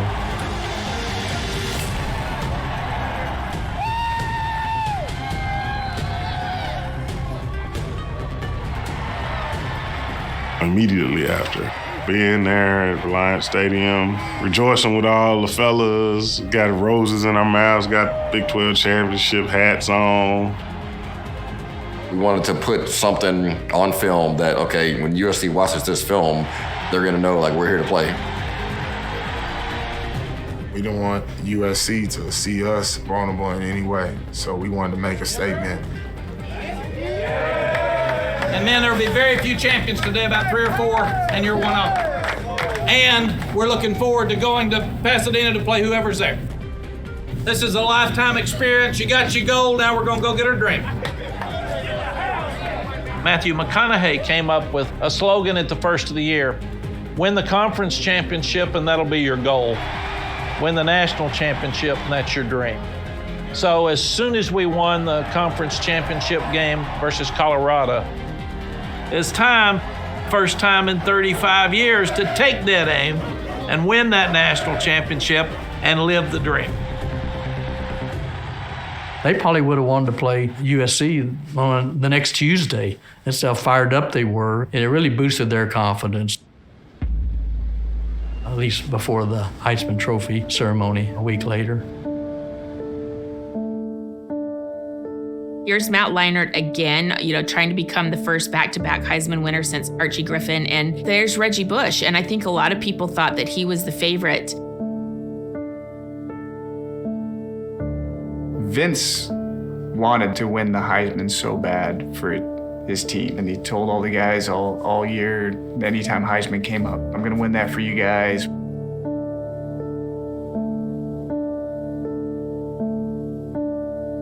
This wasn't one of those, you're at the Oscars and you're nominated for Best Actor or Best Actress and you were happy just to be nominated. No. Vince, unlike the entire rest of the world, thought he was going to win.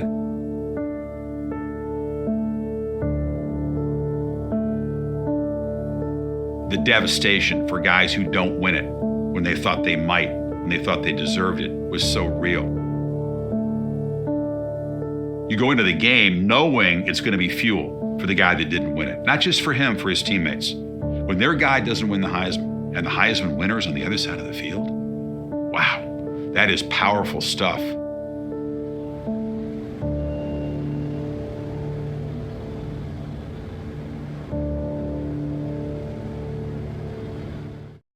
and gentlemen, your host for tonight's show, Chris Fowler. Thank you. Thank you very much. Please be seated.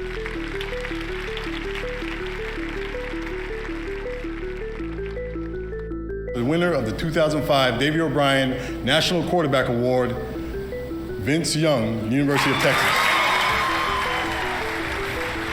African-American quarterback, you hear all the negativity, man. You know, you can't play the position. The Maxwell Award goes to Vince Young, University of Texas! From coming back from he can't throw to he's leading the whole nation. Not bad at all, not bad at all. Had to answer the critics and had a good year. Thanks to my teammates. The 2005 Jim Thorpe Award to Michael Huff, University of Texas. The ultimate goal was to win a national championship, like regardless of what happened at the award shows. The recipient of the 2005 Doak Walker Award to Reggie Bush from the University of Southern California. You could see Bush and Leinert and kind of see all their guys. Reggie Bush, Matt Leonard, and Lindell White, a backfield for the ages. Is this the best college offense in the history of the sport you got? I think that might be a fair statement. They're snickering. They think they're better than they really are. You know, they don't know what Texas has. So for us, I think we kind of just use it all as motivation. 3 finalists here tonight. The star power of Vince Young, Matt Leonard, and Reggie Bush really energized this season. I remember going to a pre-Heisman party and Reggie Bush came in. And he was just like a rock star. I think Reggie Bush was getting this attention and this notoriety that we really hadn't seen in college football yet. It was hard to imagine somebody was going to beat him out for that Heisman. He was getting too much spotlight. I thought I had a chance, but you know, Coach Brown kind of gave me a little bit of insight. I'd been there with Ricky Williams, and they had given us a lot of attention, so I could tell we were probably going to win. But coming back, they were giving Reggie all the attention. None of them were around Vince. So I got a bad feeling. So I actually told Vince, I don't think you're going to win. He says, Coach, I think I'm going to win. I said, I don't think you're going to win. He said, why? And I said, they're not giving us any attention. And I said, you need to be prepared to lose. If you win, it'll be easy. The 2005 Heisman Memorial Trophy. The winner is Reggie Bush from USC.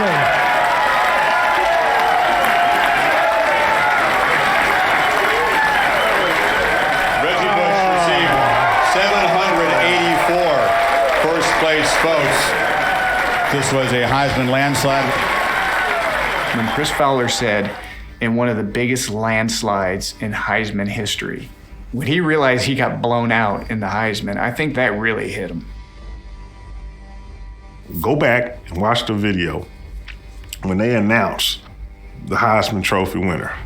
Reggie Bush from USC. When Vince gets pissed, he goes into this moment to where he just kind of, and he just looks up. And when he did that, it's literally, oh shit. That's the only thing you can say is, oh shit, he's pissed. You got to see it. You got to envision it. And you got to play like it. You can't just talk about it. He was Darryl Royal reincarnated. Hungry doesn't begin to describe it. This fan base was starving for another championship. Many call the top prospect in the nation. Vincent Young of Madison is the centerpiece of Mack Brown's Texas class. In 2005, Texas' expectations were national championship or bust. The whole narrative was that USC is the best ever. Nobody was going to beat them anyway, so we're all playing for second. Throws in zone, cut! Touchdown, Texas! This was going to be a different year for Texas. This had been building, and we'd been on this collision course for the whole season.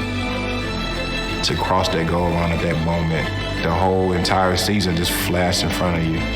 The perfect narrative. It was just a beautiful 3-act structure. The build-up, delivery, and then the final act.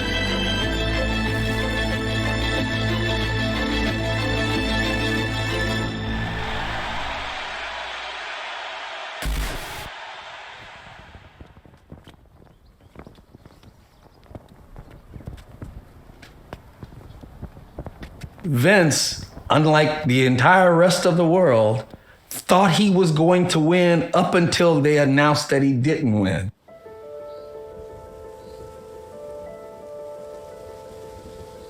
So it wasn't just disappointment. It was surprise. He's like, wait a minute. The devastation for guys who don't win it when they thought they might, when they thought they deserved it, was so real. I saw it with Peyton Manning when he didn't win it, when Charles Woodson had his name called. I saw it with Vince when Reggie had his name called. I think something just clicked in Vince Young. And I think even the Downtown Athletic Club folks were just kind of astonished because they were looking at the angriest Heisman runner-up in the history of that award. I wanted to see what Vince looked like, and Vince was fired up. He was on a mission to get out of that room. He didn't want to talk to anybody. Congratulations to all three of our 2005 Heisman finalists, and Reggie Bush, welcome to the Heisman fraternity. Vince Young stands up and I see him just walk straight out. We got him in a place where nobody could see him because he was furious. Mac was there talking to him, and he grabbed my arm and he was like, he's not at a great place. When Vince took the stage and we're taking questions from us, he was mad. It was more than disappointment. He was angry. I wanted to represent the university the right way because at first I didn't want to get up. You know, I even cried. It took me a while to even get on the podium to even speak. Right now, I feel like I let my guys down. Right now, I feel like I let my family down. And I feel like I let my whole city of Austin and Houston down right now, but that's how I am. And in my brain, I was like, oh, he's about to just go prepare for this game, and good luck to everybody who stands in his way. After I did that, I called Rod Wright. I was pissed. I say, man, get the guys together. Let's go to work. And I'm selfishly like, good.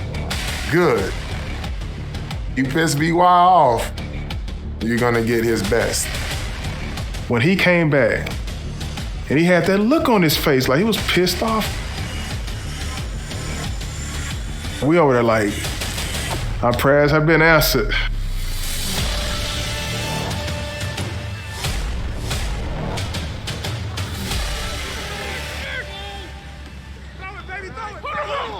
I'll never forget Greg Davis and I having a conversation about, you have 30 days to get ready.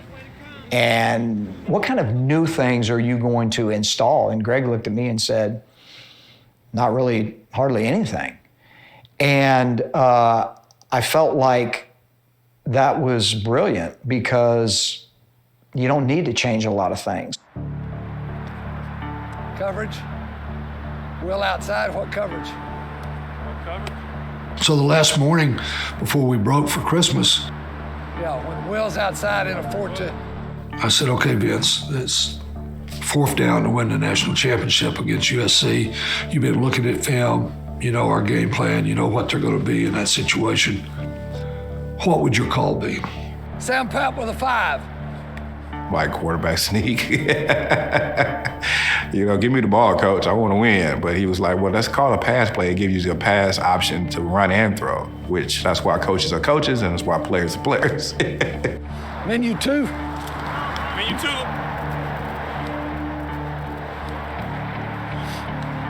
Look for the flat, find the option. Oh! But I said, listen, mine's better for one reason. We think they'll be playing with a free safety. We think we have a chance to slip Limas inside the corner. Shot. So if it's not there, you're going to turn my call into a quarterback draw.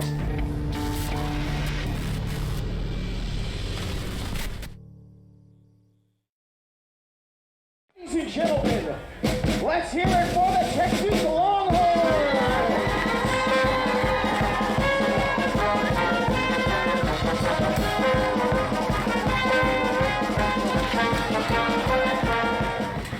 When the people talk about the Rose Bowl being the granddaddy of them all, it really is. They do a tremendous job of embracing you. The parade is outstanding, but they don't wear you out. They allow you to have some space and some free time. You go to Disneyland. Vince is fearless on a lot of things, but he does not like roller coasters. He did not want to get on those things. He was not loving life when we were having to ride these roller coasters. I'm very scared right now. I don't know. Hey, hold on now. Everyone who's going, take a step forward. Yeah. Wow. Yeah. Not going. Yes.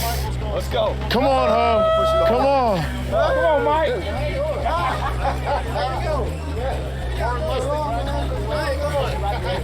They went on the Tower of Terror. He's coming. I think we walked all the way up the Tower of Terror, and like I got up there and like I looked down, looked over, I like, no, I'm not doing it. Best ride of my life. I loved it. He did not get on. He was so scared. That was a great ride, man. Great ride. I ain't know Michael Huff didn't get on, but BY did. Hey, man, don't do that. Some of the guys went up and didn't get on and went back downstairs.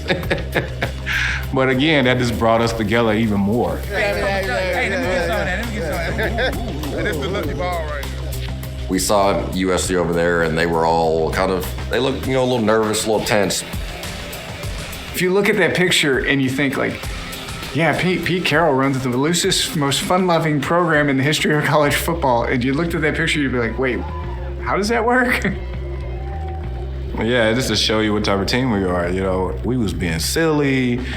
We had on gloves, the Mickey gloves. We slap boxing each other, just enjoying the moment.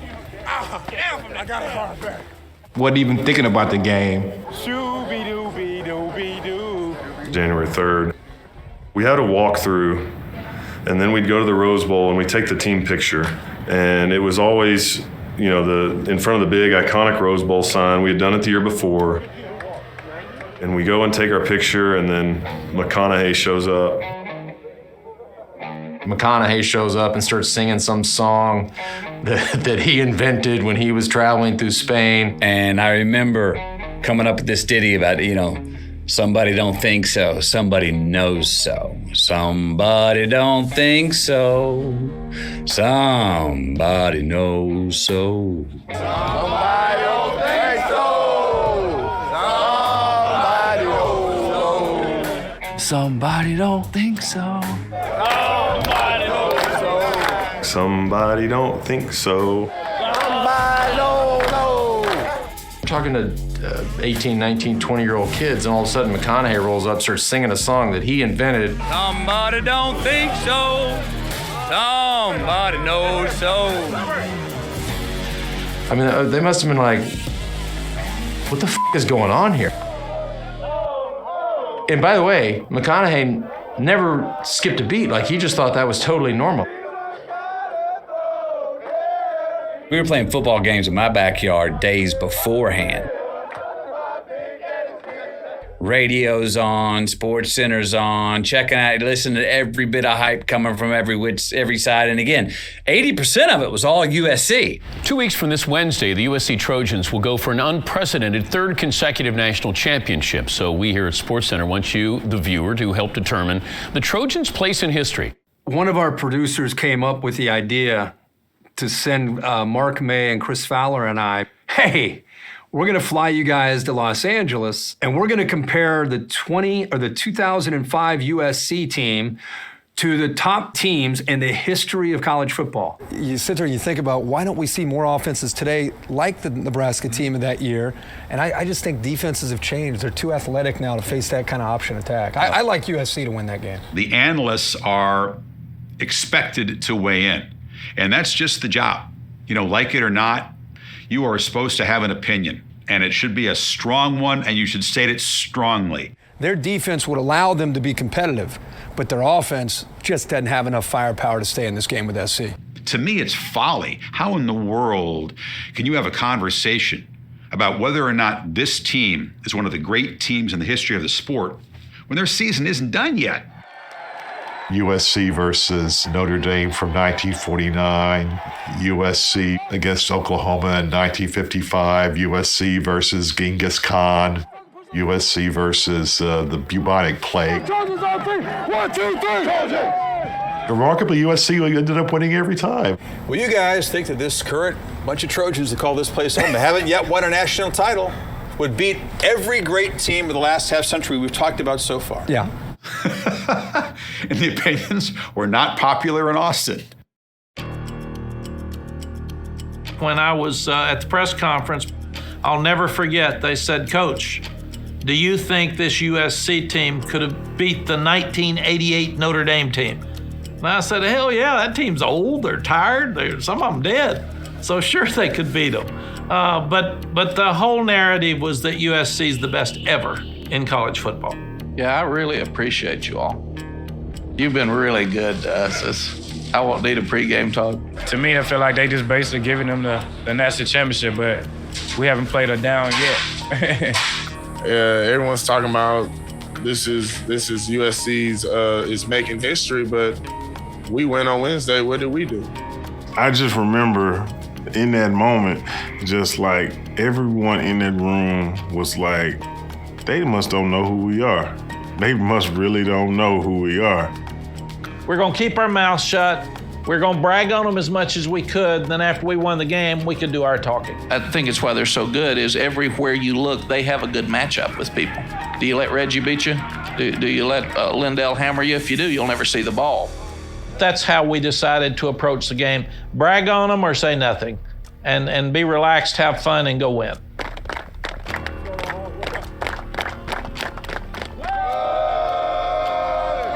We probably had the best week of practice in my entire career of football. It wasn't a thing about winning or losing. It's like what it's gonna be like when we win. I love actually being the underdog. I've been the underdog all my life, so I always get the last laugh in anything I do. All we needed to do is prepare. I really believe it's two great teams tomorrow night, and the one that plays the best will win. Don't have to be the best team of all time, just tomorrow night.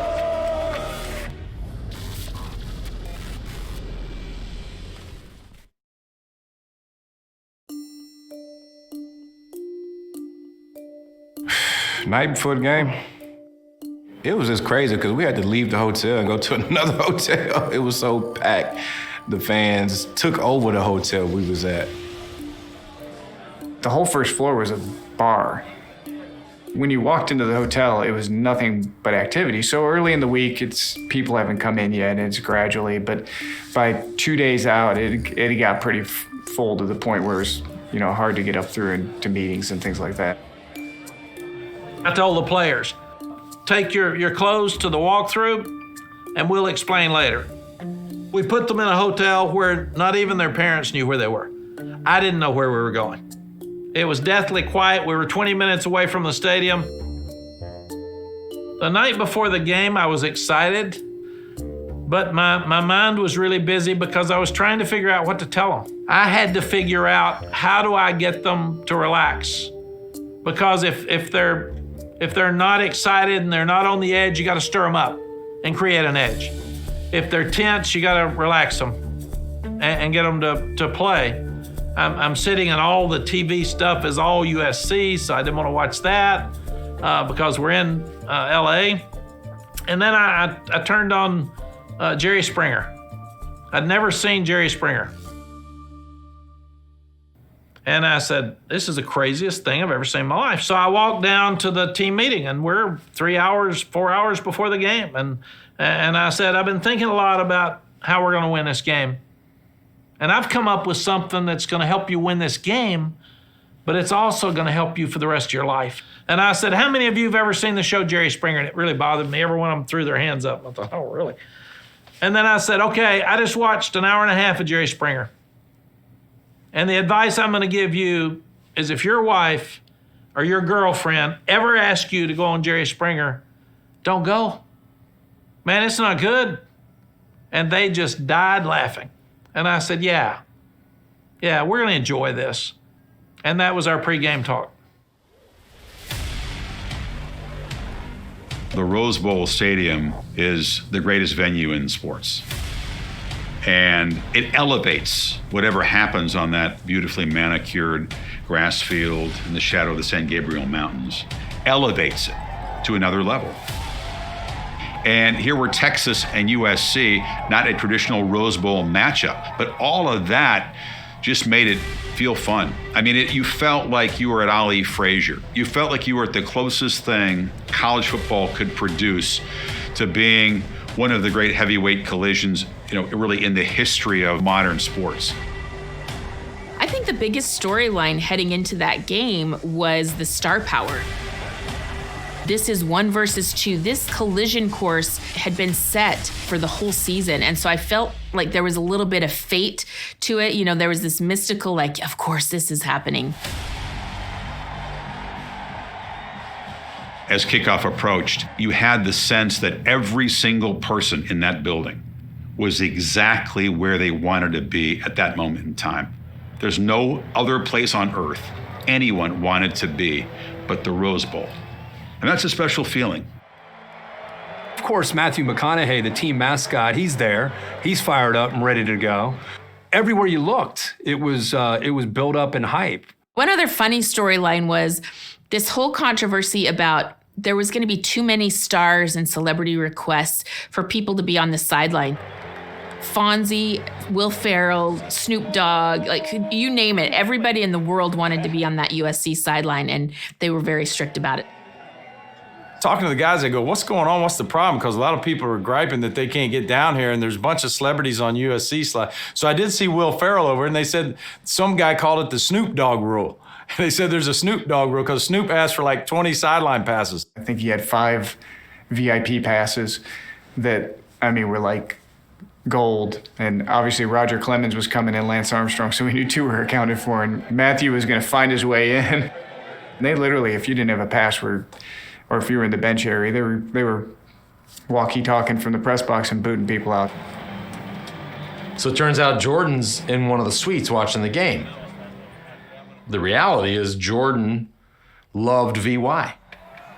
He was there watching a kindred spirit. I kind of felt like the USC side was a little more of a party. Texas, everybody was focused. I don't think it would have been possible for USC to win it half as much. Listen to me now. Keep playing. Have fun and keep playing. Don't look up. You've got your goal. Let's go get your drink. What time is it? Game time! Game time!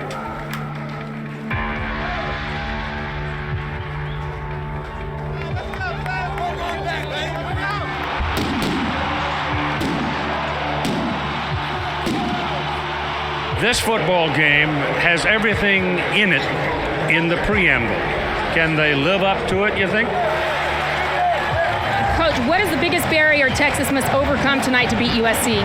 Holly, I think the biggest thing is just keep playing. They've got such a great team. They've got such good players. They're going to make their plays, but we've got to keep playing whether up by 21 or down by 21. Now it's put up time.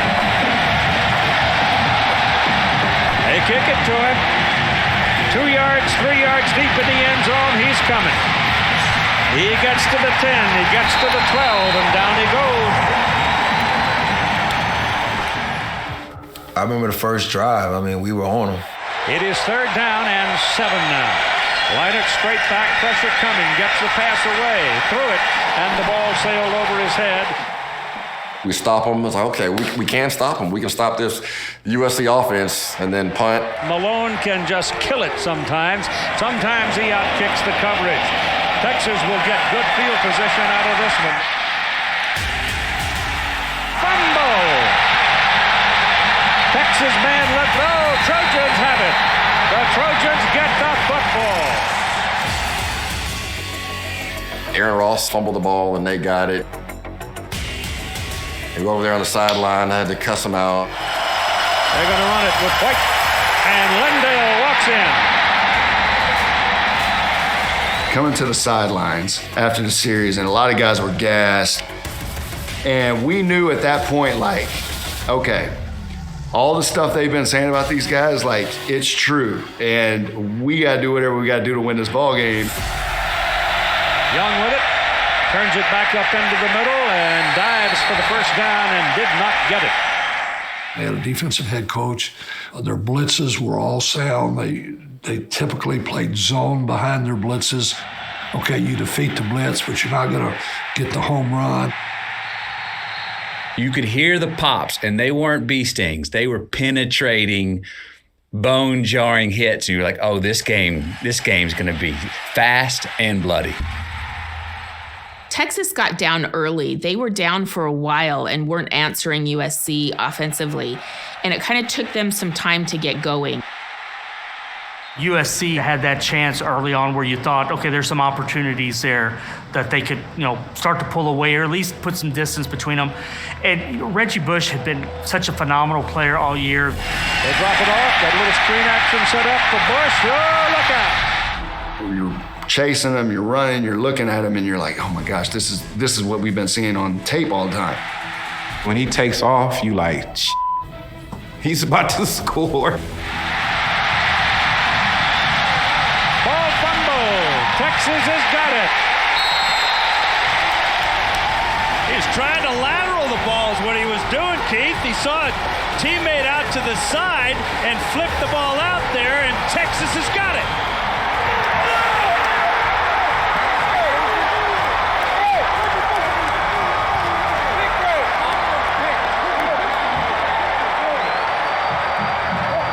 The Reggie Bush mystery lateral was one of the most shocking plays I've seen unfold in real time. Because you realize at the moment you're seeing something that, oh my God, what is he doing? What is he thinking? The Heisman Trophy winner just made an incredibly boneheaded play. And at the time you thought, remember that, because if Texas wins, that's going to be talked about forever.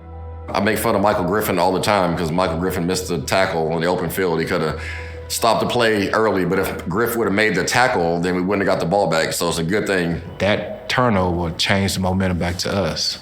And that's when we kind of start, going on our little run as well. Young looking. They chase him out. And he throws back across the field. Pass is complete to Brian Carter. Young drops back. Takes off. Up the middle.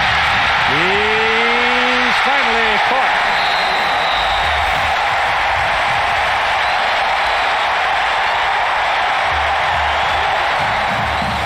It'll be David Pino, a 46-yard try.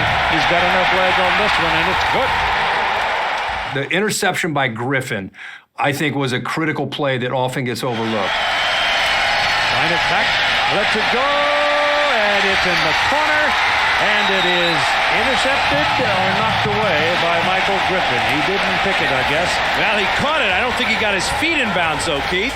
He comes out of nowhere, goes up in the air, somehow catches the ball. We thought that he was out of bounds, and then he kept complaining like, no, I got 1 foot down. Did I think I was in? The answer is no. But people, did you know you was in? And I used to lie and say yes, but I thought I was out. Literally thought I was out until I looked up on the scoreboard. And I was like, oh, okay, I'm in. Foot down, that right foot down, and the whistle blows. They're going to have to take a look and give Texas the ball at the 20. That play kind of sent a message to Texas. I told you we can play with these guys. And because there was a kind of a newfound energy, I felt like, on the Texas sideline. And that led to Texas's first touchdown. Rolling to the left, Young turns it upfield, spins to the 15. Young still on his feet. He tosses to Delvin. 10, 5, touchdown Texas. Delvin Young off the late toss from Vince Young. And the Longhorns improv their way into the lead. That play, the crazy thing about it, in summertime, me and Vince would go out to the football field and we would run. And he just pitched it all of a sudden. We kind of got used to him randomly pitching the ball whenever. And so in that play, as he cutting up, in my mind, I'm just like, I'm gonna stay with him. And I was kind of clapping for us, like, yeah, get ready to give me the ball. And he did. I don't know. It looked like he might have been down, didn't it, Keith? Yeah, he did to me. I thought he was. No. I'm gonna leave it just like that. That's for you USC fans. They be all on my Twitter and my social media talking about my knee was down. Ice Cube, That's the first thing Ice Cube said to me. You know your knee was down, B.Y. So at halftime, it is Texas 16 and USC 10.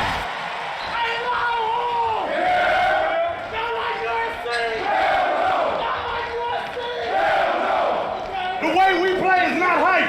It's real. We about to make it 20. Hey, we're the best team in the world, dog. 30 minutes is all I'm asking. 35. It's time to take it right here. Let's take it over the top, baby. And we're going to take it to the next level. That's what it is right now. 30 minutes, baby. 30 minutes.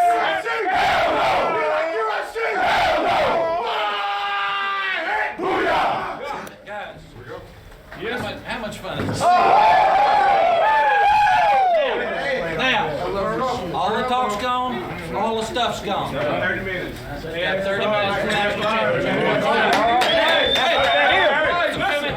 Momentum's going to change back and forth. This is Ohio State. That's what we said. They're not going to quit. They won a bunch of games. We're not going to quit. What a hell of a game. Big time boxing in that second half.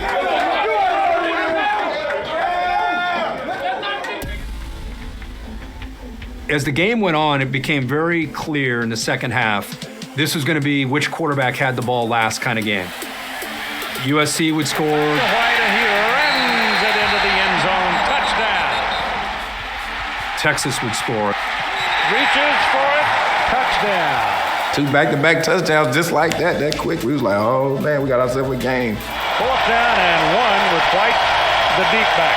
Leading up into the game, obviously everybody's Reggie this, but a lot of us were more worried about Lindell White than we were Reggie Bush.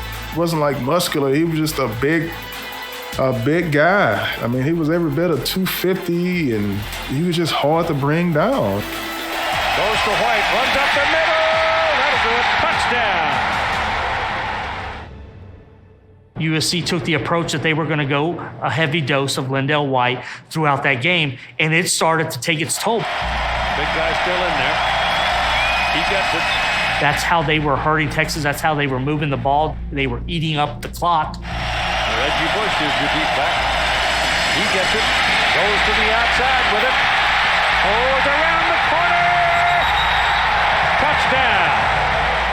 We was all on the sideline like, well, there they are. That's the team we've been preparing for. Bryant going for it. Jarrett. Touchdown. You're mad that they scored and like that, but then you see your brothers on the ground. So you see Michael Griffin and, Terrell Brown down there. Man, if Terrell would have got his forearm out the way, I probably would have broke his ribs.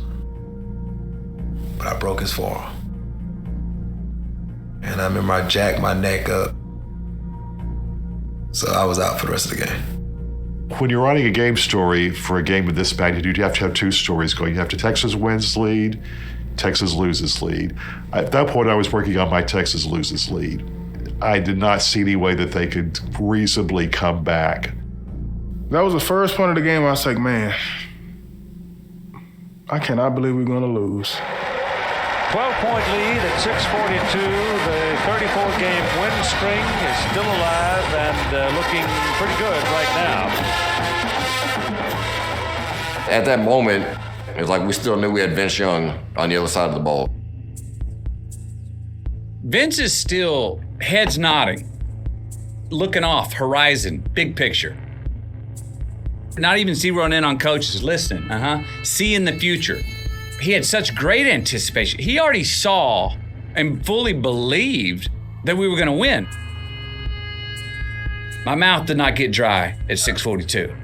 I was still salivating at 6:42 going, oh, this has been written. I see where this goes. I don't know how we get there, but I see where this goes. We're going to win this game. And I remember my buddy Richard Linklater and I, Richard going, we got this game. There was these USC fans right in front of us. One guy who I've been talking, he turns to me and goes, well, at least you guys put up a bigger fight than they did last year. And I was like, really? Okay, you just broke every sports superstition rule in the book. Maybe you don't know about them. But from your mouth to the football gods and then Vince Young's ears, thank you. Yeah, the dilemma here is, do you put pressure by adding the blitz to Vince Young and risk him breaking the pocket and making a long run, or do you sit back in zone? Right now, they're just sitting back in zone. We got to score. We have to match their intensity because them guys are, like, again, they unbelievable. They can score anytime.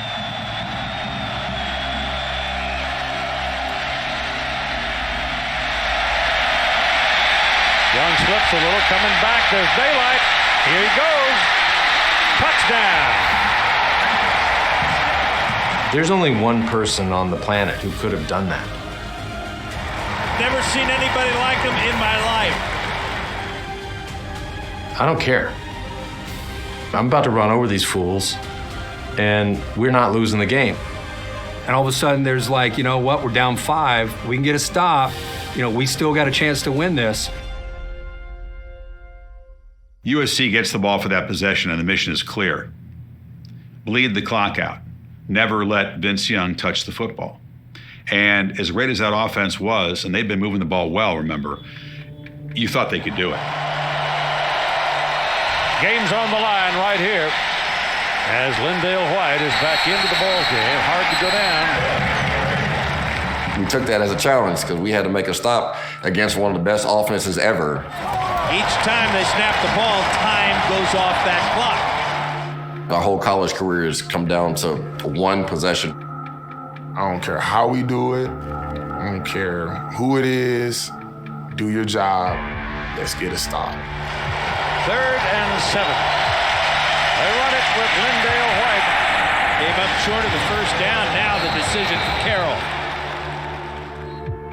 We knew that if they made the first down, the game was over. And Pete Carroll knew that he had a better chance of winning the game by making the first down and not letting Vince touch the ball again, rather than punting and giving us a chance with a minute and a half or so left.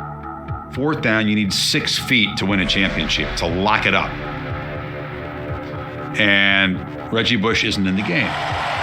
Reggie's on the sidelines. Lindale White's in there. He's the power back.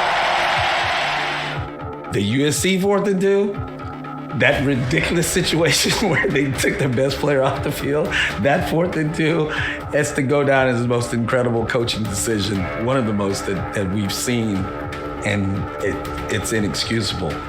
If Texas could have designed their own play for USC to run, that would have been it, and they played right into their hands. It was obvious what they were going to run. And if you look at that, within 3 yards of the line of scrimmage, we had 10 guys. The safeties walked up, everybody was piled in there. They knew Lindale White was going to run the football, and more than likely they were going to run the power, which is their number 1 running play. They had been gashing us pretty much the whole game on this simple, just tailback dive in the B gap. The blueprint is there in front of us. What are we going to do with it?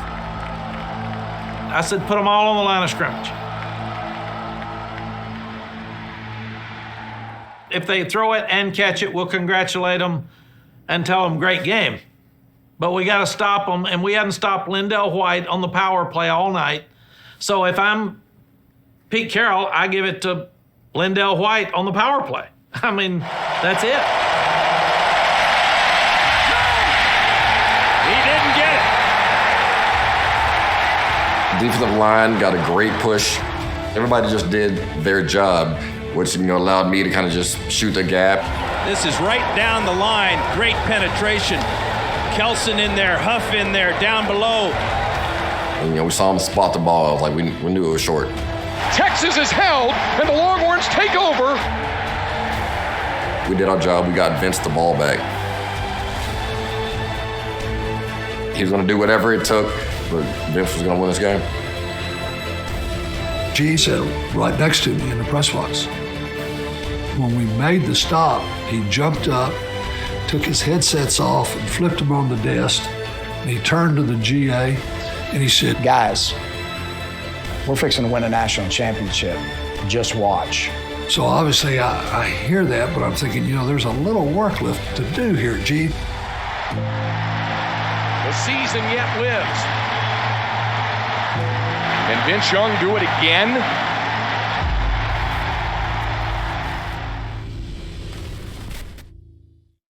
with 2:09 to go. Texas down 5, 38-33. Most of the time when you playing, you don't even hear the crowd. But at that moment, I heard everything. So yes, I'm nervous as hell, but I know I got to step in this huddle.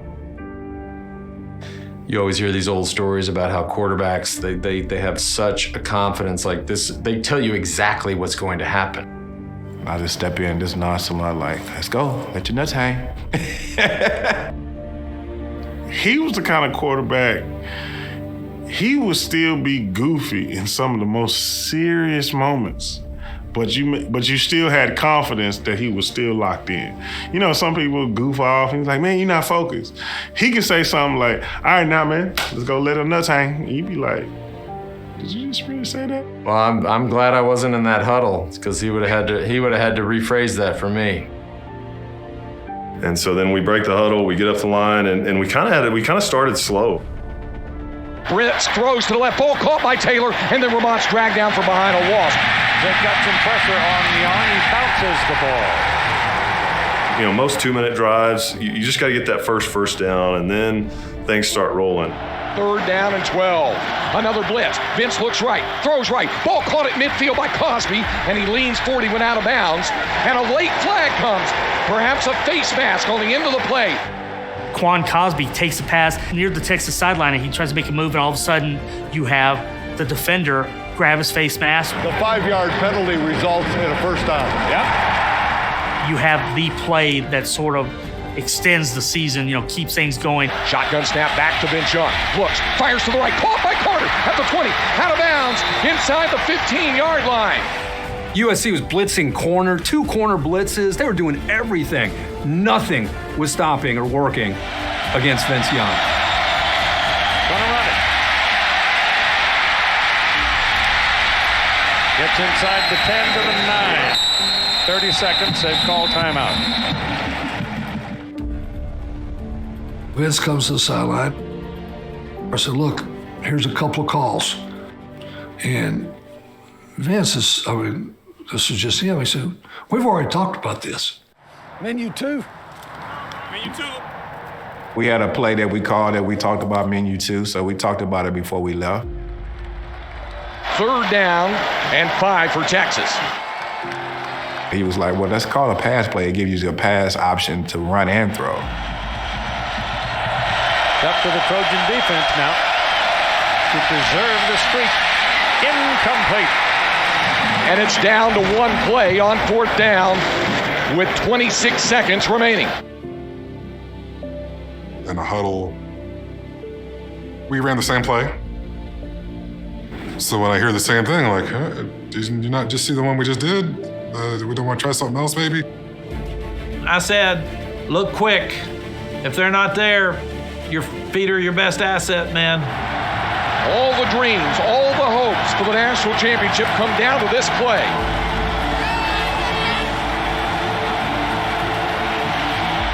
Fourth and 5, the national championship on the line right here.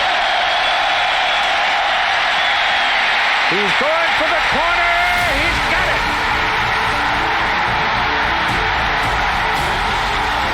Vince Young scores. Like the whole entire season just flashed in front of you, in that off season, writing stuff on the board, all that hard work to cross that goal line at that moment, it kind of just flashed in front of you. Back to throw. Vince looks under pressure. He'll tuck it in and run. Vince to the 5. Young, touchdown Texas. Touchdown Vince Young. He's done it again. Vince Young has given the Longhorns the lead. That's probably the most quiet I've ever seen Vince. Never gave the ball to the referee. He was like just holding the ball, and he was zoned out, man. He was just like walking. And I was like, this dude is gone, man. He was having an out-of-body experience. I get goosebumps thinking about it. I get a little emotional thinking about it because if you love sports and you love this sport, that's what you live for. The fact that he did it and you see the absolute release of everything built up inside Vince Young. All of the frustration, all of the disrespect that he felt out of the Heisman, the great tension of that game just released right there. And he knew, because how could you not know, that you had done something truly magnificent, truly historic, truly special in the history of the game. And throws it high and out of bounds, and the game is over. Texas has defeated Southern California to win the national championship of college football. The emotions that came over me were like astounding. I probably got about 10 steps before I broke down and was crying. 35 years in the waiting, but 8 years in the building under Mack Brown. We carried that burden of being called Saul.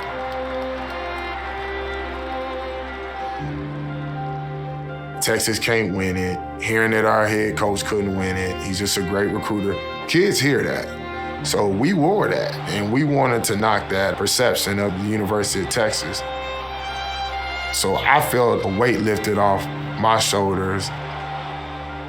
That pretty much kind of sums it up right there. Letting it all soak in, letting it realize the flicker of the cameras, the crowd going wild, the smiles. It's just all blended into this moment right here. It sums it up.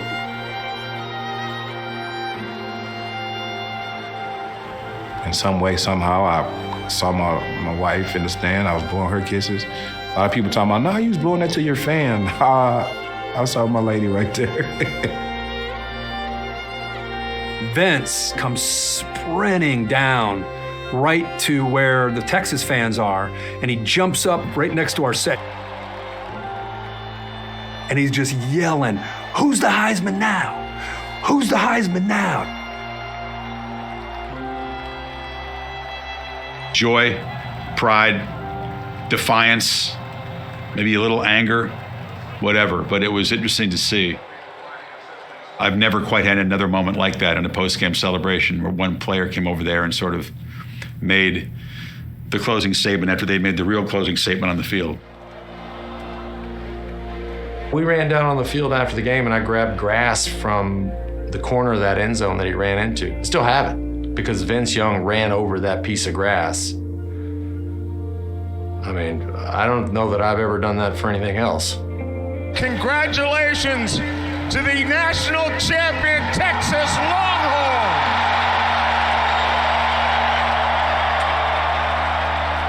I asked Coach Royal after we won the national championship, what does this mean?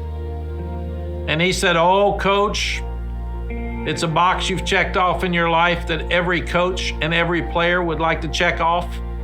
And very few get to the game, and only half of the ones that get to the game win the game. So you will have won the national championship for the rest of your life. Mack Brown was the right coach to lead Texas to this national championship because they had to have the right guy in place that would vibe with Vince Young. They don't win it without those two things coming together. And I said this at the first of the week. I don't want this to be the best thing that's ever happened in your life. When you're 54, I don't want you to say winning a football game is the best thing that ever happened in my life. You'll have it, and you'll be a champion for the rest of your life. You make sure that's one of the best sports things in your life, but you promise me, if you got enough about you to win a national championship, you got enough about you to be a great citizen and a great role model, a great father, and a great leader in your family. Yes, sir! Well, if you're a Texas fan, it restored Texas to its rightful place atop the college football world. That championship was equal to, or maybe even greater than, anything Texas had done under Darrell Royal or anybody else. 13-0, winning at Ohio State, blasting Oklahoma, winning the conference championship by 67 points, and now beating one of the great teams of all time, and one of the great games of all time. 4th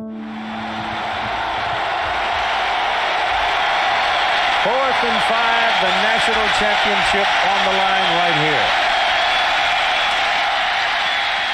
Vince Young's legacy is 4th and 5. It really is. All the dreams, all the hopes for the national championship come down to this play. They can never take that moment away from him. They can never take that championship away from him. And they can keep the Heisman as far as he's concerned. He's going for the corner. He's got it. That play cemented the lifelong legacy of Vince Young as a Texas championship quarterback. From that day on, he's a Texas legend. One of the happiest moments in my life. You know, to say that I touched people, I made people happy, I did something good in my career. To cherish that with my teammates, to cherish that with the fans, the coaches and staff, and the entire state of Texas. We made that happen, us. As a team, we made that happen. I remember walking out of the Rose Bowl late that night. I remember thinking, damn, I don't know if I'll ever see anything that great again. And you're still in a celebratory mood, but there's always a little bit of a bittersweet feeling that for me accompanies that, because, I mean, that was something unforgettable. Will I ever see anything that matches that as long as I cover this sport? Haven't yet.